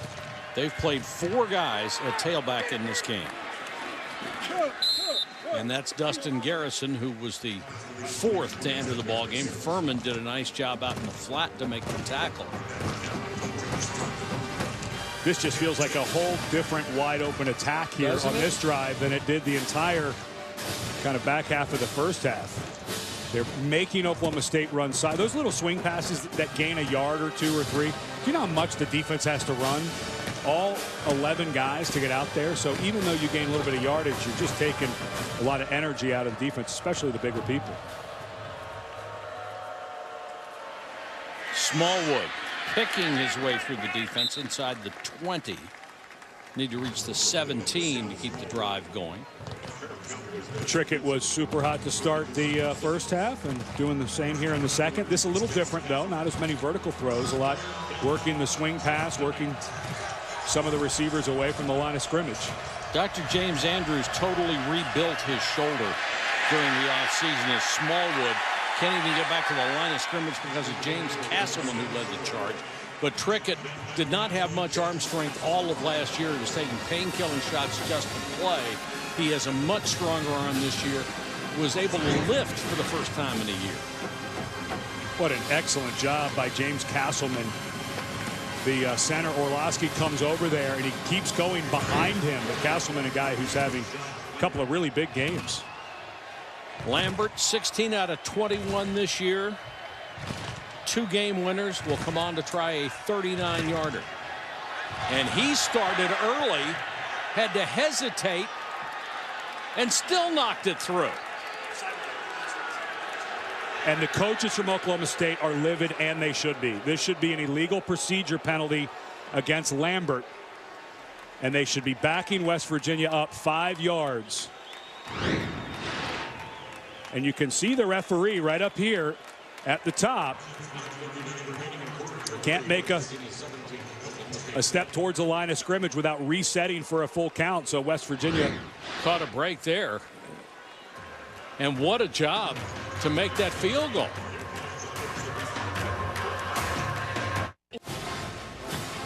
West Virginia up by a touchdown, and Josh Lambert just showed you how good a kicker he really is. His timing and distance were all messed up because he got the head start. We've already acknowledged that should have been a penalty. But how about this just for the athleticism to be able to do this? And Dana Holgorsen says Lambert is better under pressure. So you got to think in that moment he's thinking, wait, are they going to call the penalty first? And then second, oh, yeah, I better kick this thing. Nice job, Josh. Way to finish the play. It's not your job to call the penalty. It's your job to kick the kicks. That's exactly right.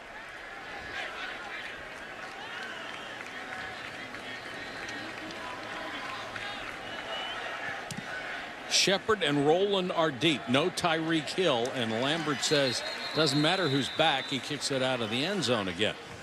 J.T. Barrett leads number 13 Ohio State in a Big Ten battle with Penn State on Saturday Night Football. It'll be a whiteout in Happy Valley tonight at 8 Eastern on ABC. Well, Ohio State plays Penn State this week and then Michigan State next week. So I think you will start to see very clearly what's going to happen for Ohio State in that Eastern Division of the Big Ten. Still a little shocked that Michigan State, Ohio State, and Penn State ended up in the same division in that conference. Seems a little heavy to the East. Yeah, good luck to everybody else in there. Yeah.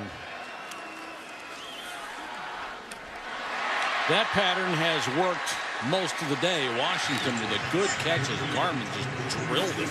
And Washington, a true freshman who's stepping in for Jawan Seals, suspended for being cited for public intoxication after last week's game. But Washington having himself a nice ball game in Seals' position. He's from a very small town in Texas. Not only was a high school basketball star as well as football, but he was a high school tennis star. You don't see that combination very often. Garmin again goes outside to Shepard. The rhythm to their passing game is there. When Garmin is comfortable and gets rid of the ball, he really does throw the ball well, throws it with velocity. Still, like a lot of young quarterbacks, working on the accuracy and touch, but when he gets his feet set and throws it, he can really spin the ball. West Virginia showing a six-man rush. They come with it. The pass underneath. That probably should have been caught by Shepard. I'm not so sure Shepard. Garmin did a nice job recognizing the blitz and threw this out. I'm not so sure that Shepard got his eyes around in time, because this looked like something that Shepard should have been able to catch. Garmin seemed to see the pressure properly and throw it on the right time, and Shepard missed it.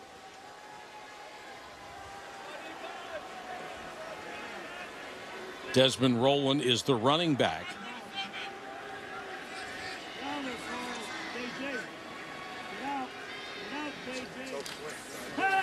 Garmin. He'll try to run.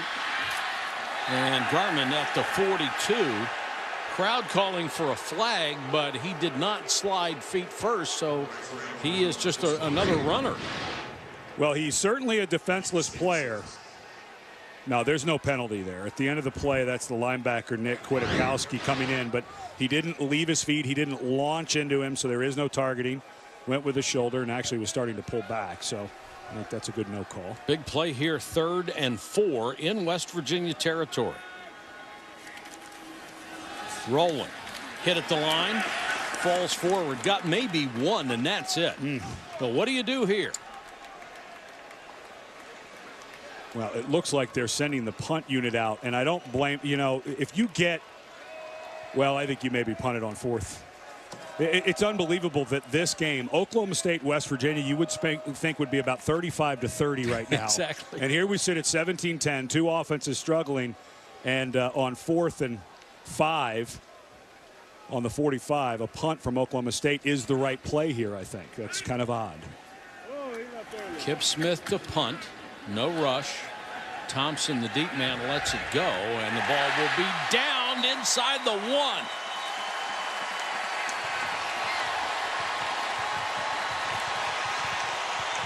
"43 yards on the punt." And Kevin Peterson, the starting cornerback, the best cornerback that Oklahoma State has, is on the punt team, does a great job of playing the ball.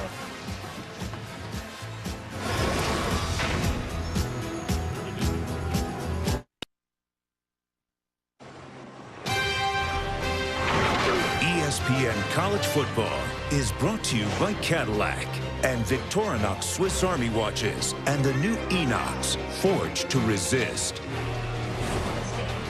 Streets around campus for homecoming closed last night for the walk-around as one of Oklahoma State's most popular homecoming attractions. Fans walk around to view the elaborate Greek house decorations. So instead of having floats that move and the people standing still, you have decorations that are fixed and the people move. I think the Rose Parade should try that. That'd be tough. Yeah, it would be, with probably 500,000 people there needing to see the floats. Kevin White, maybe the best receiver in the country, has been held to 27 yards, well below his seasonal game average. And you got to figure from the 1, here is White up here all by himself, but you're always going to see someone cheating over there for Oklahoma State. Kidding. Trickett will give to Smallwood. He was one step away from a big run taken down at the 4 by Jordan Stearns. Stearns, a young man who had a tough game last week against TCU. Just starting to get just a sophomore, very young in the secondary for Glenn Spencer, the defensive coordinator in the second year, calling defenses for Oklahoma State. A lot of youth. Smallwood again, and off the corner, Stearns was right there. Oklahoma State playing run all the way. Same position Stearns was in before, because West Virginia has all of their people up at the line of scrimmage. Now this is one where if you were ever going to throw one to Kevin White, this would be the one to look at. Smallwood, the tailback, from just inside the 5 in a conservative series of calls, and Smallwood breaks it out for a first down. They tried to run to the right twice. They go back to the left, and they get the yardage they need. Once again, it is all about the fullback blocking here for West Virginia, this spread offense. They've had both Cody Clay and Garrett Hope back there. Both have done a good job. Out of the eye again. Smallwood has been a real workhorse, gets up near the 15-yard line. 18 carries, 119 yards for the sophomore tailback.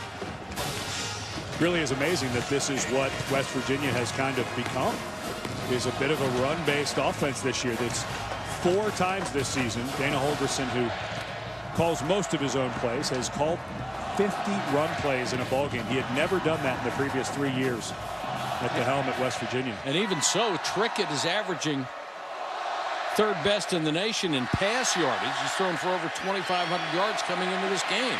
Under pressure here. They got him. He got rid of it, but threw it to an offensive lineman. That is a forward pass.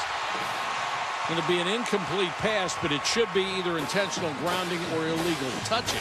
Yeah, I think the flag is going to come out. Billy Leveni was putting the pressure on. The officials talking it over. Looked pretty clear cut. It was nothing but offensive linemen out there. Yeah, and then the referee throws the flag. Good job by the officials. Come together and talk about what you have.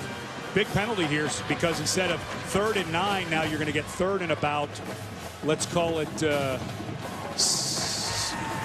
18. Intentional grounding. Loss of down. Number 9 of the defense. The ball offense. The ball will be placed at the spot of the foul. 3rd down.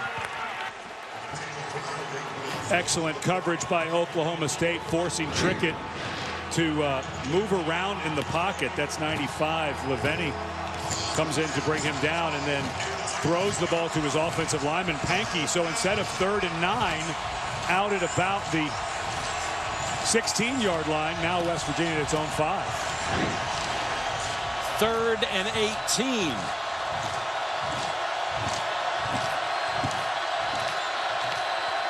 Nice conservative delay to Dreamus Smith, and Dreamus Smith fighting for extra yardage, and he has a first down. What a run by Smith. West Virginia wanting to go fast. You can see Holgorsen calling a quick play here because they have Oklahoma State on their heels. But Dreamus Smith, the guy who played great last week, getting some extra run today. Bowie. Well, they just have a stable of backs we haven't even seen. Their leading rusher, Russell Shell, the transfer from Pitt, because he's on the sideline with an ankle injury. And what an unbelievable 3rd down conversion. 3rd and 18, and it's a run play that picks it up for you with, what, your 3rd string running back? Yeah. And that's, you know, things were looking awfully shaky last year here for West Virginia and Dana Holgorsen. It's starting to look a little different with some of the talent, especially the depth at a few of the positions, including wide receiver and running back. Got to give that offensive line some credit, too, for digging itself out of a hole. Quickly out to Alford. Alford up to the 44-yard line.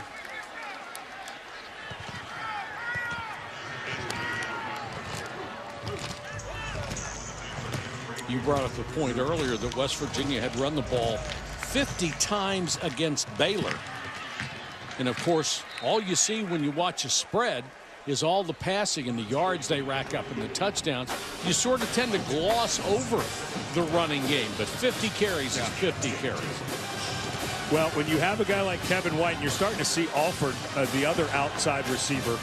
They play outside receivers and inside receivers in this offense, but with Alford and White, if you can run and those safeties have to come down, that's why you get the big yardage chunk plays in the pass game they've gotten. Now Oklahoma State adjusts its defense. Ramon Richards came in and faked a blitz look off the corner. West Virginia changes the play. And now Trickett's going to have to use a timeout. This is the first time. 3:43 to go, third quarter in a one-touchdown game. Timeout on the field.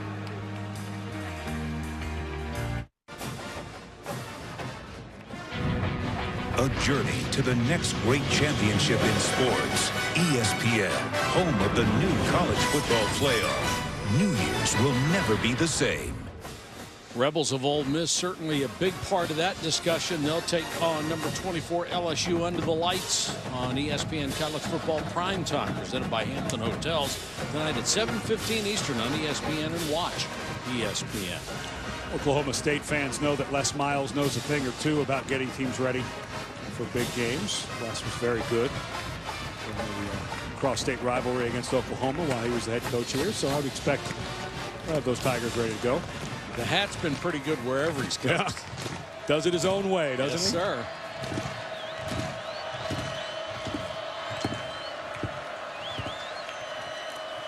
Bowie runs into one of his guards and picks up a couple. Ryan Simmons made the tackle, the middle linebacker for Oklahoma State.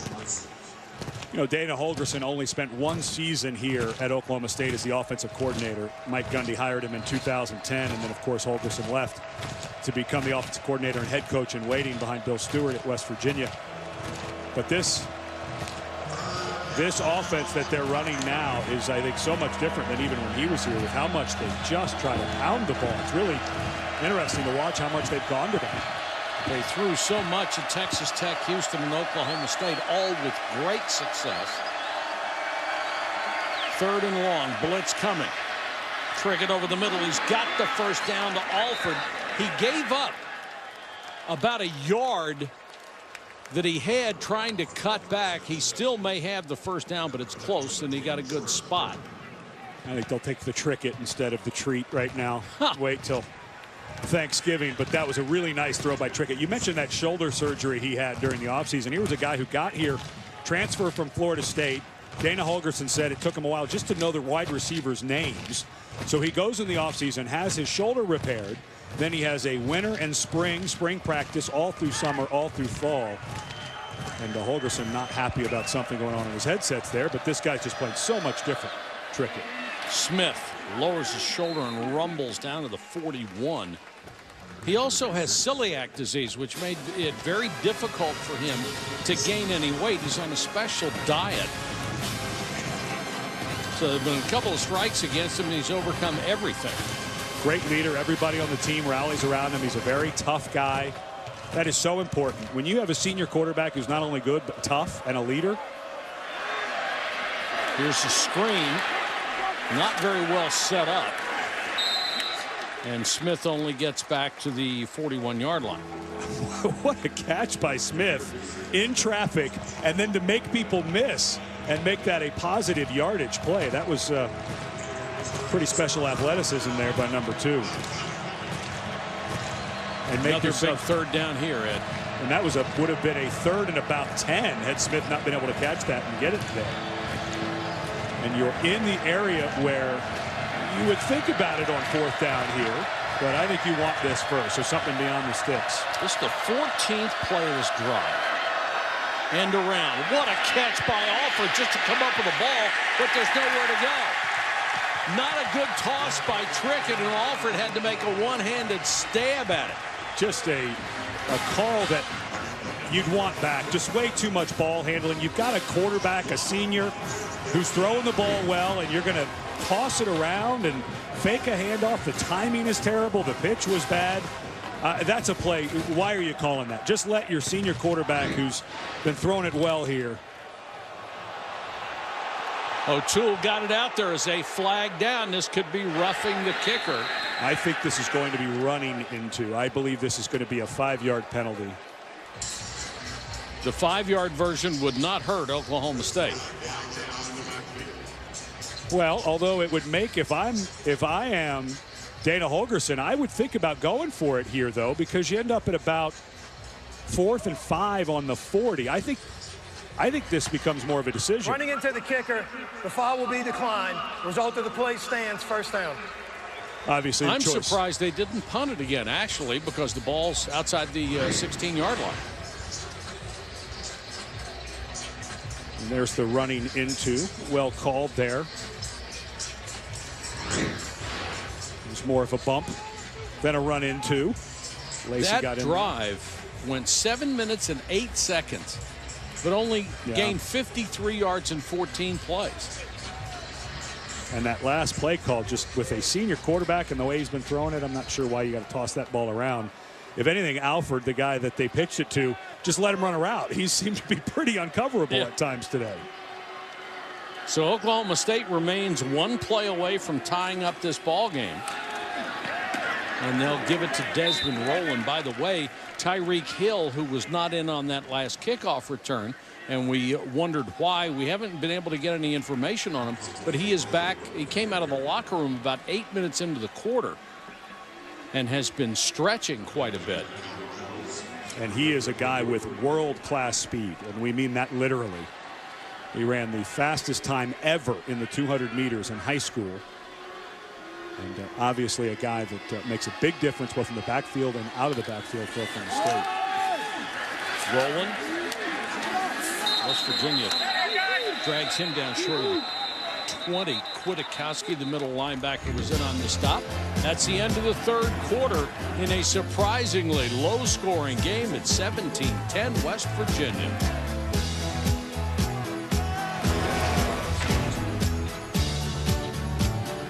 Guys. Reese, can you believe that? That's amazing.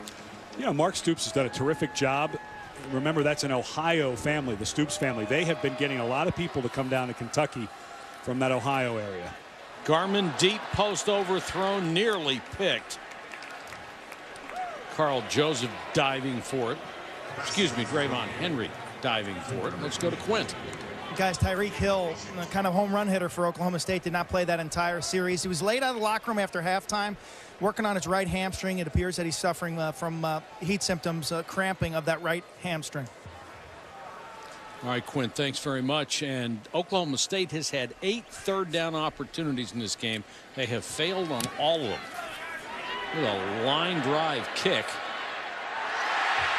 Bobbled and recovered. The Mountaineers, Jordan Thompson back there, have just had so many problems on punt returns and special teams overall. Of course, we mentioned earlier that this field runs in a direction where the sun will always be in the eyes of people to the right during the afternoon, and that is the second time that we've seen a punt be affected. There's a flag back at the Oklahoma State 40. That's the second punt. Remember, at the end of the half, when West Virginia worked the clock perfectly, they got a flat punt, couldn't control it, went all the way down inside their 20, so they had no choice but to run out. An extended discussion here by this officiating crew over what may or may not have happened.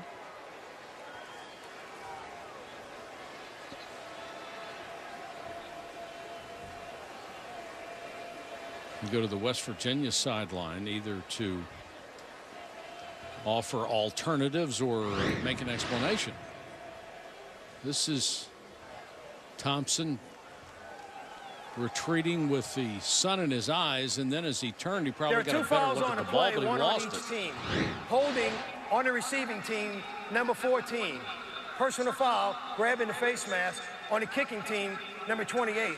Fouls will offset, replay 4th down. So let's see if they send Thompson back again. He'll get to look up into that sun.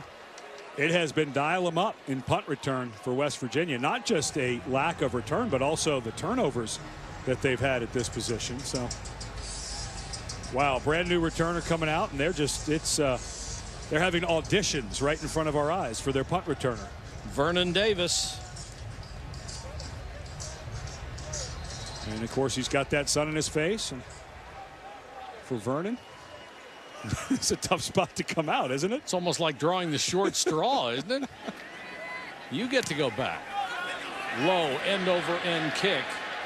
Takes a good bounce for Oklahoma State, and Davis barely got out of the way or roll all the way to the 30-yard line. So a couple of poor punts, but no damage. On Monday Night Football, Deshaun Jackson leads the Redskins into Dallas against Tony Romo and the NFC East leading Cowboys at 8:15 Eastern on ESPN, and watch ESPN. No other night is Monday night, and no other matchup is like the Cowboys and the Redskins. Even now. I was unfortunate enough to play for the Arizona Cardinals when they were in the NFC East, and we didn't fare so well. I was going to say, how'd that work out for you? Not so hot. Times have changed for the Cards. Yes, they have. Trickett gives it off to Wendell Smallwood. He's had a big game here. This game feels like it's a Big 8 conference game rather than a Big 12 conference game. To me, this is the league that I think you could argue made the spread offense spread faster around college football because of places like Texas Tech and frankly here Oklahoma State. But this game feels old school. Jordan Stearns, by the way, got burned 3 times last week. Big game today. 17 tackles. Trickett short set over the middle. Complete. Thompson has it out across the 45-yard line. You know, if you're Dana Holgorsen, you're just in the weirdest spot calling plays right now because clearly the throw game is where it's at. You know that Trickett's on. He feels good today. But the problem is you're up 7. You're playing a team in Oklahoma State who has really struggled on offense all year. So you want to call the pass. But at the same time, you'd really like to see this fourth quarter, that clock keep running with your run game. Trickett 20 out of 26, 233 yards. Fakes the run. Over the middle, incomplete. Oh, boy. There's a flag on yeah. this one, and I think they're going to get it. K.J. Myers looked like he drew contact from Trey Flowers about a step too early. Flowers knew right away. That's not a bad call, actually, young man. That was a good call. It just came late, so everyone decided they want to boo it. But it certainly looked like Flowers got there. There's a term in officiating called bang bang. If the ball and the player get there about the same time, they call it bang bang. You're not supposed to call it. That one was bang bang. That one you're supposed to call. Well, in the kid's defense in the stands, he didn't have a sign that said that was a late call. Pass interference, number 31 of the defense. The ball will be placed at the spot of the foul. First down. Crowd doesn't like it, but it looked like a good call. Yeah. And Flowers did whenever you see a guy throw up his hands like I didn't do it, guess what he did? He did it. He did it, yeah. That puts it at the 37-yard line. And very, very close to the range for the Mountaineer field goal unit with Josh Lambert. That could make it a 2-score game, so Oklahoma's defense has got to stand tall here. Smith off the right side, pushed back. The charge led by Ryan Simmons. We've been very happy with him in the middle. That's his natural position. He played outside linebacker a year ago. And Lambert obviously key here in a game that has not been as high scoring as you think. If West Virginia gets inside the 30-yard line, you're certainly in Josh Lambert territory, which makes it a 2-score game. And you've got to feel pretty good if you're West Virginia. 2 scores.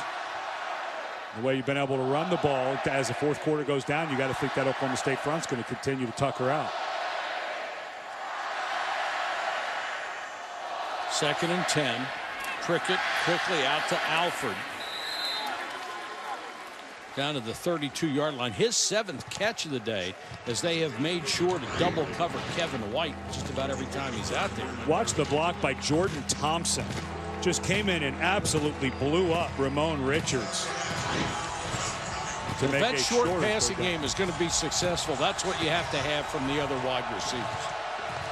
That's why coaches love guys who are 6'1", 215. Look at all of the room here in this slot receiver. Now you start to get coverage walking out there. Smallwood. An offensive line opens another hole for him, and it looks like with that mark, he's going to have a first down. Unbelievable for this offense, but they have run 30 plays. You think about 8 plays for offense for Oklahoma State, and that is what Mike Gundy has said about this defense. He said, I like this defense. I think we're getting better. We just leave them out there forever. We don't have the offense we're used to, and we have a good defensive front, getting a little better in the secondary as the season goes on, but they just get worn out. Glenn Spencer lost most of his starters and most of his key backups. It's been mix and match all year long. And movement on the West Virginia offensive line, the left tackle Adam Pankey. False start, 57 of the offense. 5-yard penalty, first down. Pankey, he's got tough duty out there because the cornerback to his side has been blitzing a lot, and you can see everyone pointing for when that cornerback's going to come. So he starts thinking, well, I better back up because we know that this guy's coming off the edge, and as he starts to back up, all of that weight makes him start to step back too soon. 1st and 15. Garrison checks in. Hard run. Garrison all the way down to the 26-yard line. They need to reach the 17 for a first down, and they are well within field goal range at this point. Boy, this one is a sword into the gut of Oklahoma State's defense right now. They picked up a 3rd down on a 3rd and 4 running the ball just a couple of plays ago. They're starting to eat some clock here. There's just not much Glenn Spencer, the defensive coordinator, can do. Guys are just getting tired. You're not going to bring many blitzes here. You're playing well enough to make them earn it, so you're not going to get too risky. There's no reason to do that. There's just not much to do when your guys are getting this gassed on a hot day. Trickett to throw. Has time. White just a little bit too high. Boy, he had him too. White just mistimed his jump.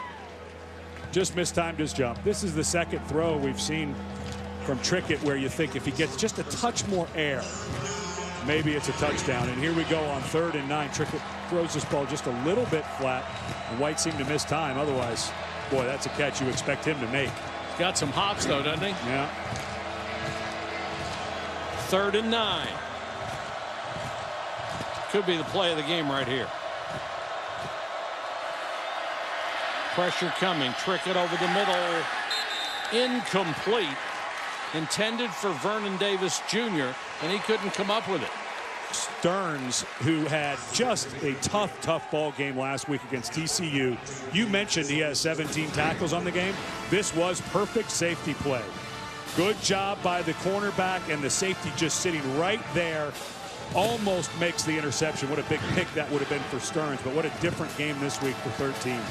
Now Lambert will try one from 43 yards. He's hit from 39 on that play where he stutter stepped into it. And Lambert is true again, and West Virginia goes up by 2 scores. Lambert has had a heck of a year as the Mountaineers field goal kicker. Now 18 out of 23.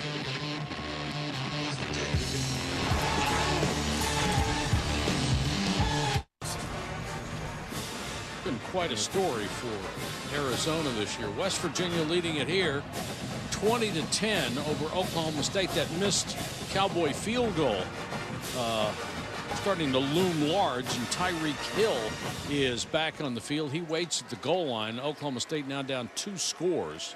Nice to see Mel Gibson from Braveheart here.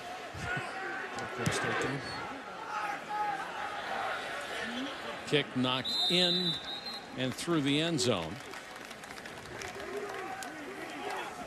Well, it has not been pretty for Oklahoma State the last 4 times they've had the ball. Missed field goal, punt, and you get a feeling at this point in the 4th quarter, if this Oklahoma State offense can't get something going and punch it in, the ball game may be over. The defense has done an unbelievable job, frankly. Glenn Spencer's unit came in here and had a bit of a tough run, but a lot of youth, has been on the field too much. But the defense has given Oklahoma State a chance to win it. Let's see what the offense can do for Mike Gundy. Dax Garman certainly having a better day than he did a week ago against TCU. 16 out of 27 for 202 yards. But he'll start in the 1st and 15 hole here after movement up front. False start. 71 in the offense. 5-yard penalty. First down. Brad Lundbraid, the backup center to Paul Lewis. Lundbraid, a freshman, one of 21 freshmen who's played in the game. And as he bobbed up and down for the silent snap, they ruled it was too violent a movement, simulating a snap, so they called the penalty.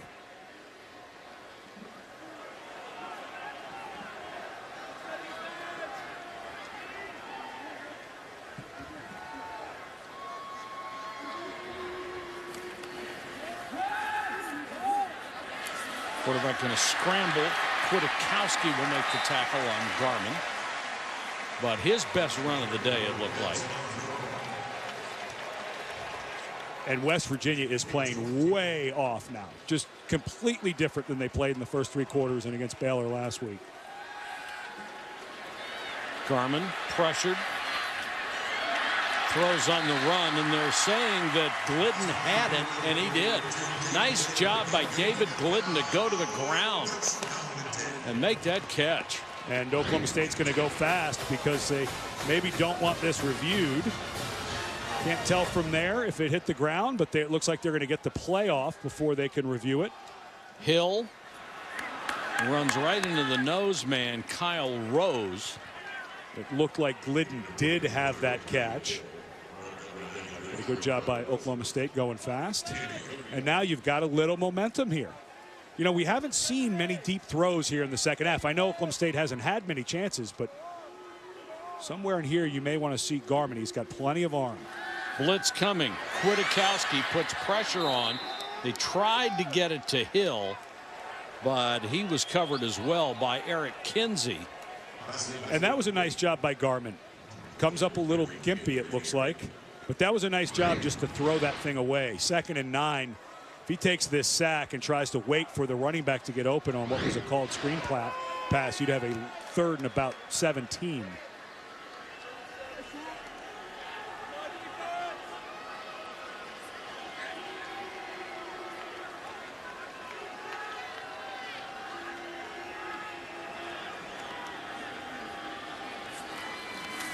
Pressure coming on Garman again, and there's that quick post or slant.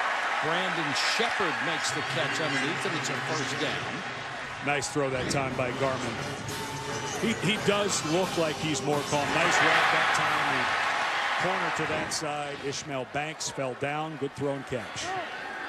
Garman will go out in the flat, and a great defensive play. Austin Hayes blown up by Darrell Worley, who was such a talented player, and Worley's hurt again. Well, Worley went in with his head down, and this is such a dangerous, looks like he's working that left arm, but let's watch Worley as he goes low to try. Good job defeating the block by Worley. Actually, you know what, he did a good job of turning his body. I thought he threw his head in there, but I'm not sure if he didn't land awkwardly on that left arm.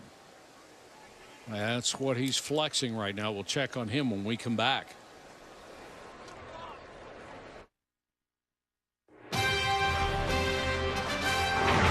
ESPN College Football is presented by Cars.com. All dry, no drama.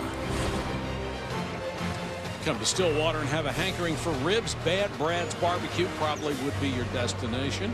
Stillwater favorite here. You know, come to think of it, we're always showing barbecue places. It's tough to find a bad barbecue place. Well, for me, barbecue's like pizza. Yeah. Just bring it to me and it's going to be fine.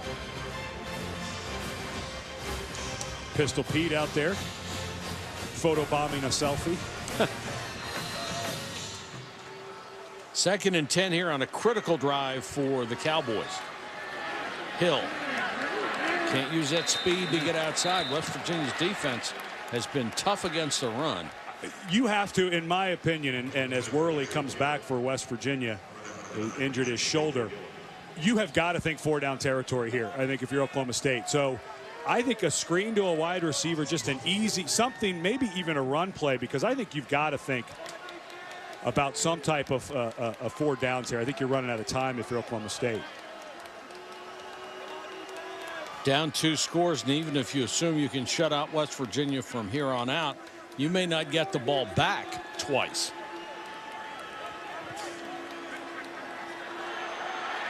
Taking an awful lot of time here. Hill, room to run this time. Trying to get outside to turn the corner down to the West Virginia 37-yard line. Oklahoma State is very lucky. They ran out of play clock. It went down to 0 right here. And Dana Holgorsen is very upset that they missed this. Now on this 3rd down, I think it's Hill again. I think you think about a delay. Excuse me, 4th down. I think you think about Hill here again potentially.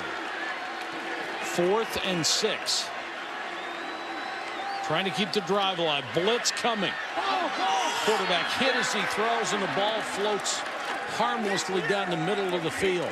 They brought pressure, and they got there enough to force Garmin's arm up. Yeah, you just didn't, the call, you're 3rd and medium there. You know you're going to get pressure on this side of the ball. They have not been able to pick it up. This felt to me like it could have been a screen or maybe even a draw to Hill. I'm not sure you can do this.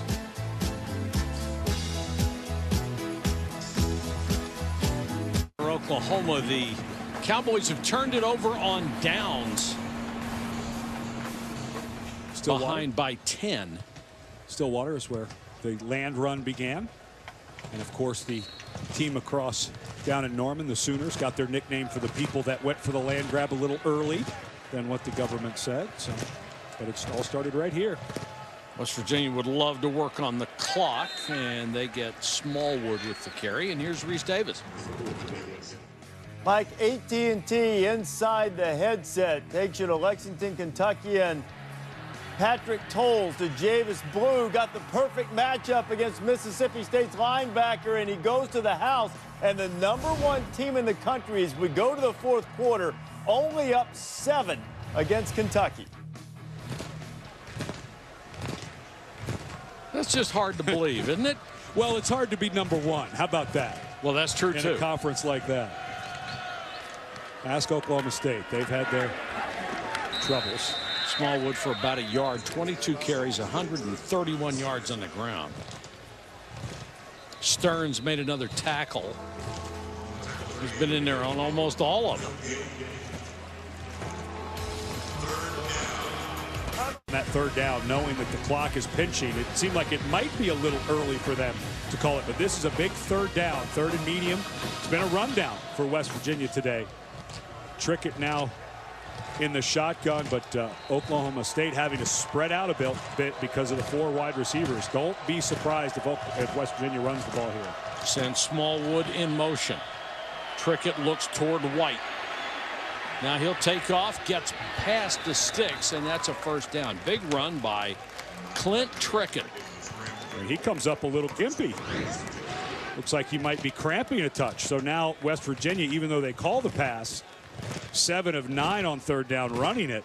But let's see Trickett there. Came up a little gimpy. The game, the day today, much hotter than you would expect at the end of October.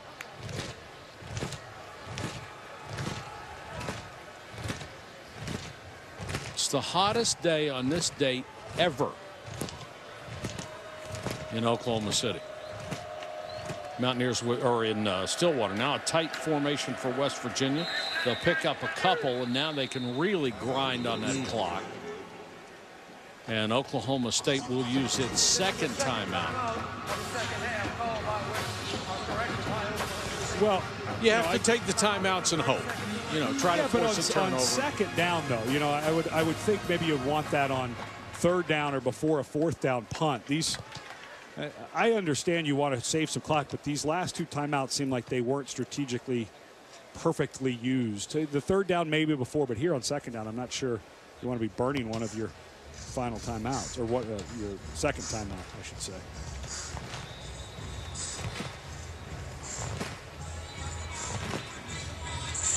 Kansas State, number 11 in the country, and at the top of the conference, 6-1 overall, undefeated in the conference, the only team that's undefeated. West Virginia would go to 4-1 today. Oklahoma State would fall to 3-2, leaving West Virginia, Baylor, and TCU as 1-loss teams. West Virginia hosting TCU next week, so that'll have a lot to say.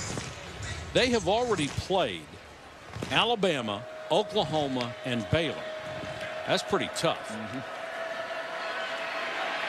Trickett again.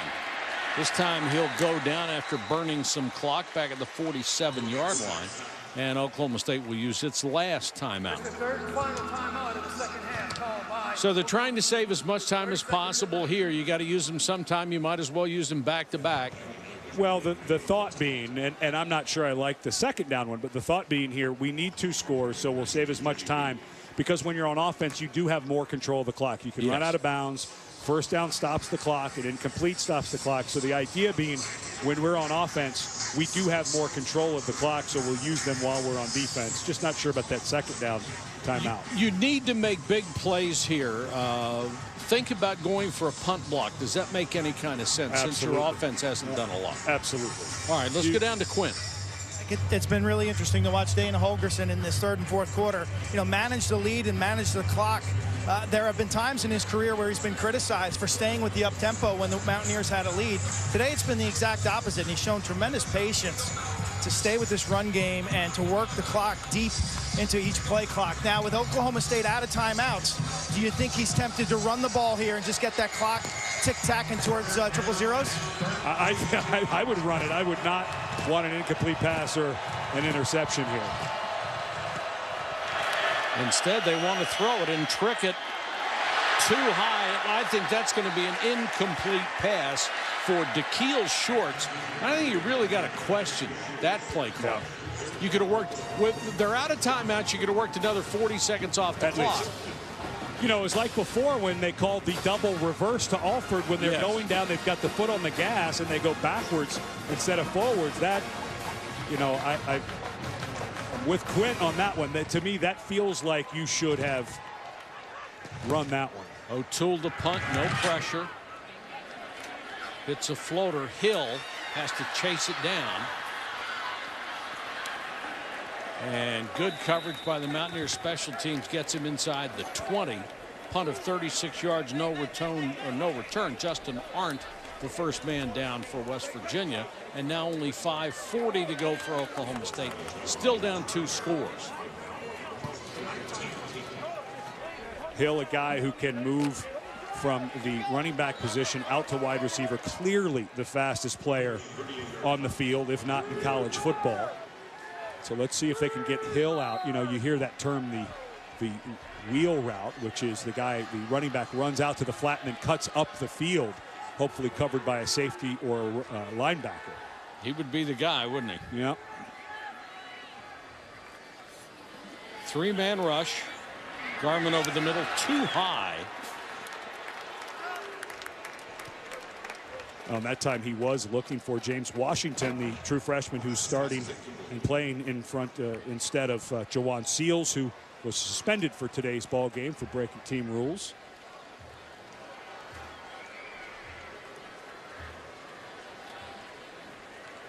So West Virginia now in their version of the prevent.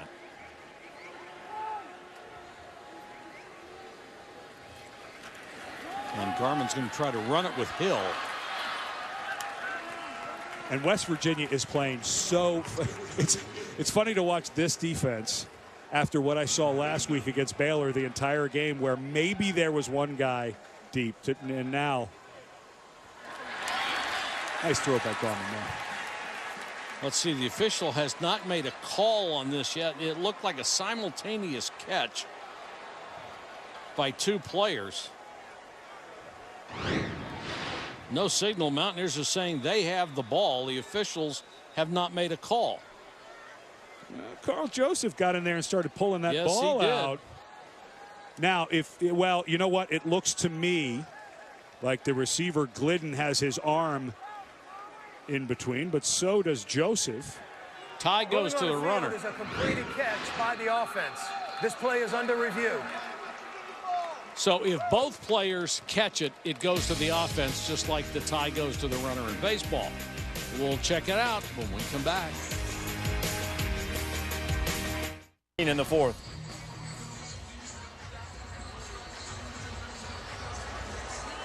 All right, back here, Reese, we are still having this play reviewed. From the angles that we saw, it looked like a catch.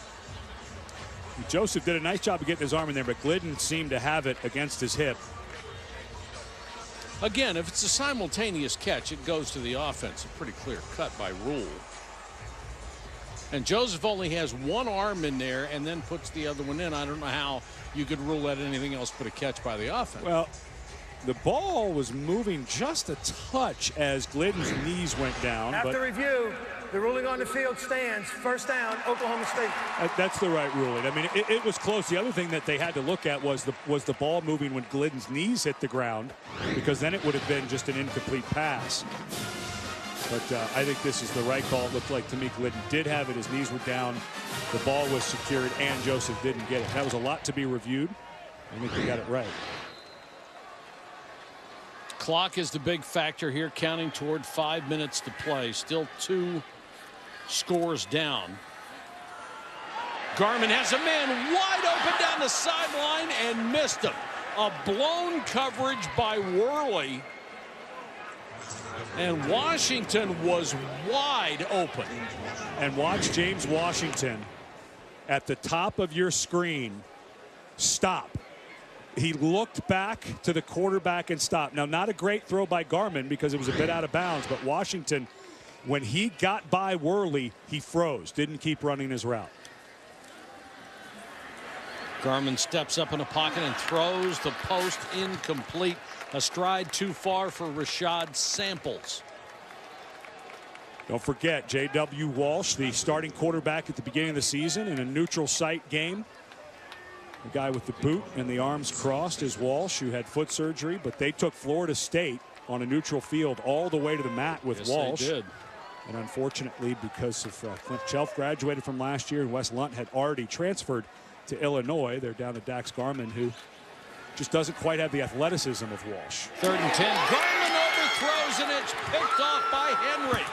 Drayvon Henry down the sideline, 52 yards and a touchdown.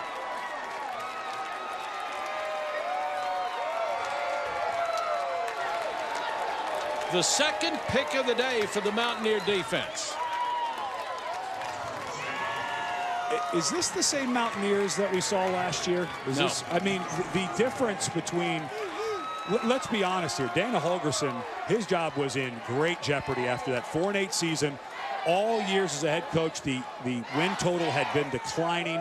They had some blowout losses, and here they get a huge win at home against Baylor, and the one thing they haven't been able to do is bounce back and play the next game well. And That's here they right. come in, and they haven't played great. They really haven't, but they're good enough to win now, and pretty good focus. And now, because of the struggles Oklahoma State has had offensively, this game getting a little bit out of hand, but still pretty closely competitive. What a difference for West Virginia last And year. this will take the Mountaineers to 6-2, 4-1 in the Big 12. Only one game in the loss column behind the leader. And this was just a missed throw by Garmin. He had Glidden exactly where he wanted him, just overthrew him.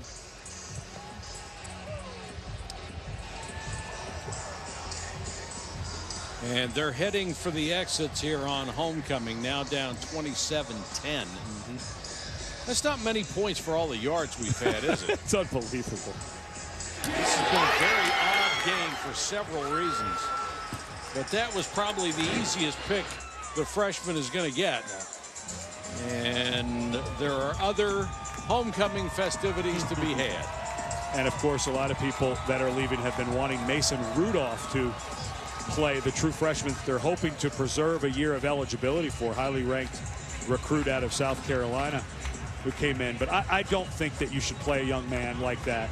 And unless Garmin goes down, he's going to be out for the rest of the year. I don't think there's any reason that you take away a year of eligibility. A lot of people have been wanting it, but I think this is the right decision by Mike Gundy.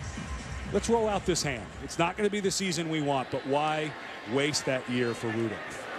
And with a rebuilt offensive line, it doesn't matter who's going to play quarterback. It's not going to be the season you wanted anyhow. And that's what Mike Gundy's, you know, there's been with social media now, everyone can voice their opinion and do it loudly. So a lot of Oklahoma State fans have been saying, let's play the other guy quarterback. Well, that's a normal mantra when things aren't going right. But you're exactly right, Mike.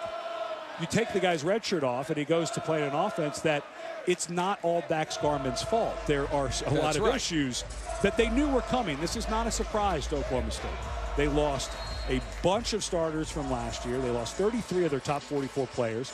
There's 5 offensive linemen they expected to be playing right now that are not playing. So you lose your starting quarterback, Walsh. Garman, not quite ready.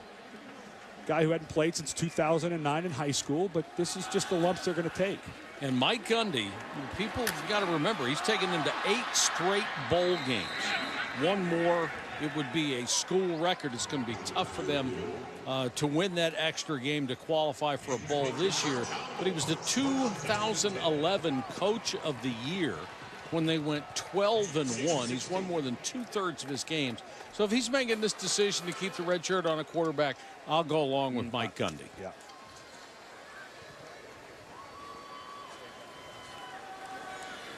Garman under pressure. The Mountaineers have him on the blitz. And, you know, we'll go back now that the game seems to be kind of going the other way for Oklahoma State. You mentioned about Mike Gundy and his consistency and what he's done. There was a series of articles printed by Sports Illustrated that just eviscerated this program, from claims of paying players, academic misconduct, to just a litany of drug use problems. The university and the NCAA did an investigation on the entire 12 years that Sports Illustrated had made those claims. And this week, both the NCAA and the independent counsel hired by Oklahoma State came out and said that the facts were materially unfounded in the Sports Illustrated article. And it has been such a difficult time for everyone around this program, but they were completely vindicated this week by that report. Completely. I'm glad you put it that way, because the phrase materially unfounded sounds a little bit too legalese for me, but vindicated is pretty good. Vindicated, everybody understands. And it had an impact on the West Virginia coaching staff as well, because Joe DeForest, who is now a West Virginia coach, was on the Oklahoma State staff, and he was among those who were accused. He was vindicated. Garman goes back to work, deep sideline, and again covered by West Virginia Ickey Banks, who was in there for the injured Darrell Chestnut, with excellent man-to-man coverage. And you were just mentioning Joe DeForest. He was an assistant here under both Les Miles and Mike Gundy, and he was named as the guy who apparently would pay players for big hits and such. Well, the last year for this guy has just been awful. He had to hire his own attorney, all of the questions about his integrity. And on Tuesday, he got a text message that showed him what the NCAA and Oklahoma State and his new employer, West Virginia, had said, we're going to wait to see what the other guys say. And just an incredible veil has been lifted on so many people by a reporter and a report in Sports Illustrated that looks to be completely erroneous. West Virginia takes over, and Dreamus Smith on first down goes 40 to add another 6 to West Virginia's side of the scoreboard. And now a flag down. That looks like an excessive celebration penalty coming.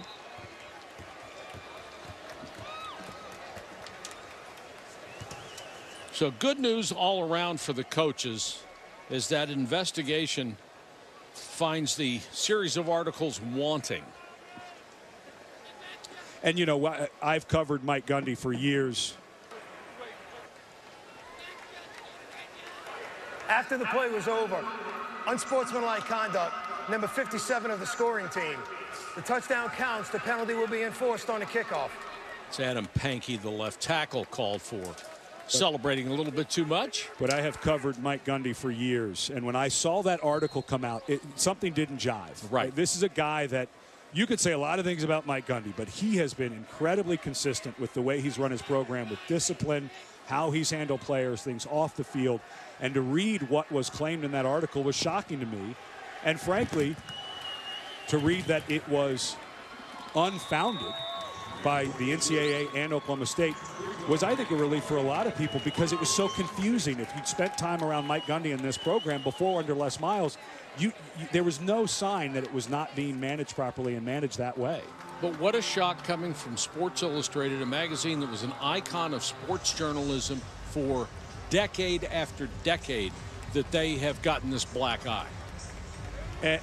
And Gundy is a guy who is an easy target sometimes. Of course, you remember back the I'm 40, pick on me. Well, that was while he was defending a player based on a report that also had erroneous information in it. So, it's a guy who has stood up for his players and his program and done a great job. And he can't talk about it because it was an investigation. But you could sense the relief around this program, especially because Gundy was a guy who was a key assistant with Les Miles and started to build what they have here, was lucky enough, as he said, to get that coaching job. And then to have that come out just was devastating. But the way they've handled it internally, and you could say he's been looked at for 12 years. This is the cleanest coach in college football today after what was said on Tuesday. Nothing over a 12-year period. Yeah, if they come in with all those investigators and spend all that much time and look at 12 years of your program and find a couple of really honestly nitpicky things to be upset about, you're in good shape. Molinari to kick it away, and Shepard will return for Oklahoma State. Up across the 40 to about the 43. Only 3:05 left. People will look at this final score and think it was not nearly as close as the game was. Well, unfortunately for Oklahoma State, to get to bowl eligibility, they've got a pretty tough road. 3 games on the road against ranked opponents. And Texas, a team that you've got to figure that'll be about an even. No one's going to probably be heavily favored in that. So one more win, and you think how important that would be for Oklahoma State, not just to get to a bowl game, but it's like another spring practice with all of the freshmen and sophomores they have. That would be huge for them to get over that hump and get to a bowl game. I mean, unless you're in the top 10, coaches always talk about the extra practices and how much it's going to help their ball club for the next year. It's almost like that's more important than going out and winning the bowl game. You practice a lot of young kids during that time. That was when I was a freshman. My redshirt year, we went and played in a bowl game. I got to do live snaps for the first time since August, so that when I went into spring ball, I was competitor for a starting job. Wouldn't have had that without a bowl game. 4-man rush. Garmin unloads into coverage.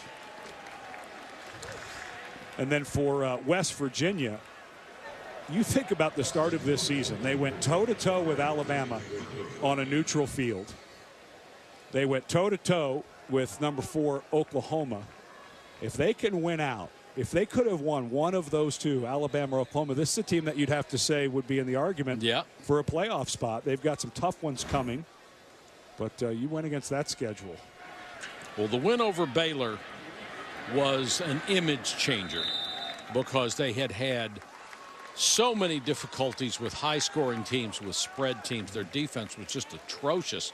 But to be able to shut Baylor down and do it with the kind of pressure they had never shown before. Yeah. And I think one of the assistant coaching changes or hires this offseason that needs to be talked about is Tony Gibson being elevated. Absolutely. To defensive coordinator at West Virginia. He really likes the 3-3-5. When he was on the staff before, when Rich Rodriguez were there, they ran the 3-3-5, and that's the first thing he did when he became the defensive coordinator, was put that back in.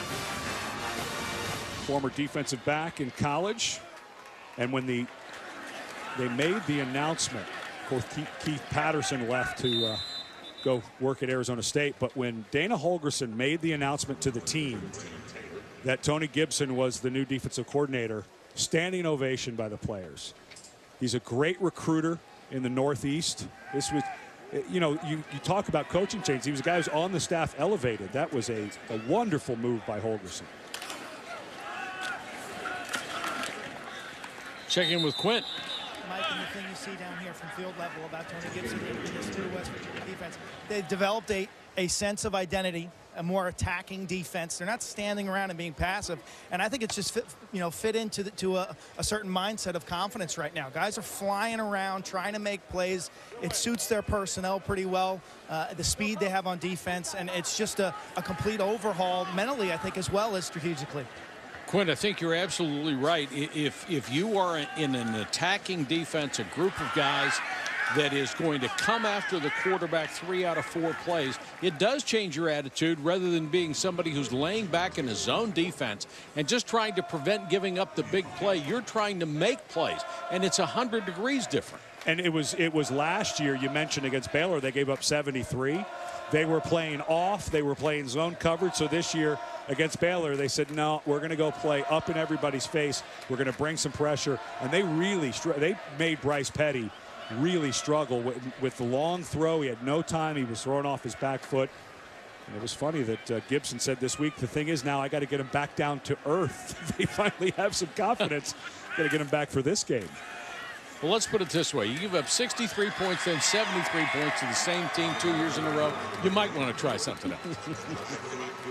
Well, West Virginia's trying a lot of things different this year.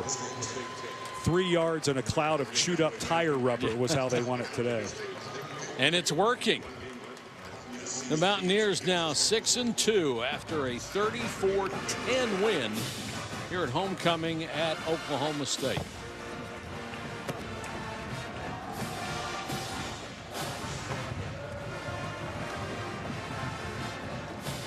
And let's go down to the field with Quint. Coach, back-to-back weeks, how do you describe the effort of your defense? Well, really good. I mean, they've been playing like that for about 4 games in a row now, you know. So I'm really excited about how our defense played. But overall, great team win. You don't come into a place like this and get out of here with a victory, a 24-point victory, unless you play well on all 3 sides of the ball. What's it like to be able to run the football the way you did today? Makes it a lot easier to call plays. You know, I've been in such a pass-happy offense forever. It's just a little easier to be able to do that. That's the mindset that we have up front. Everything starts up front. Got some good quality backs that we can work in there. And then don't forget, we got some wideouts second stretch of the field as well.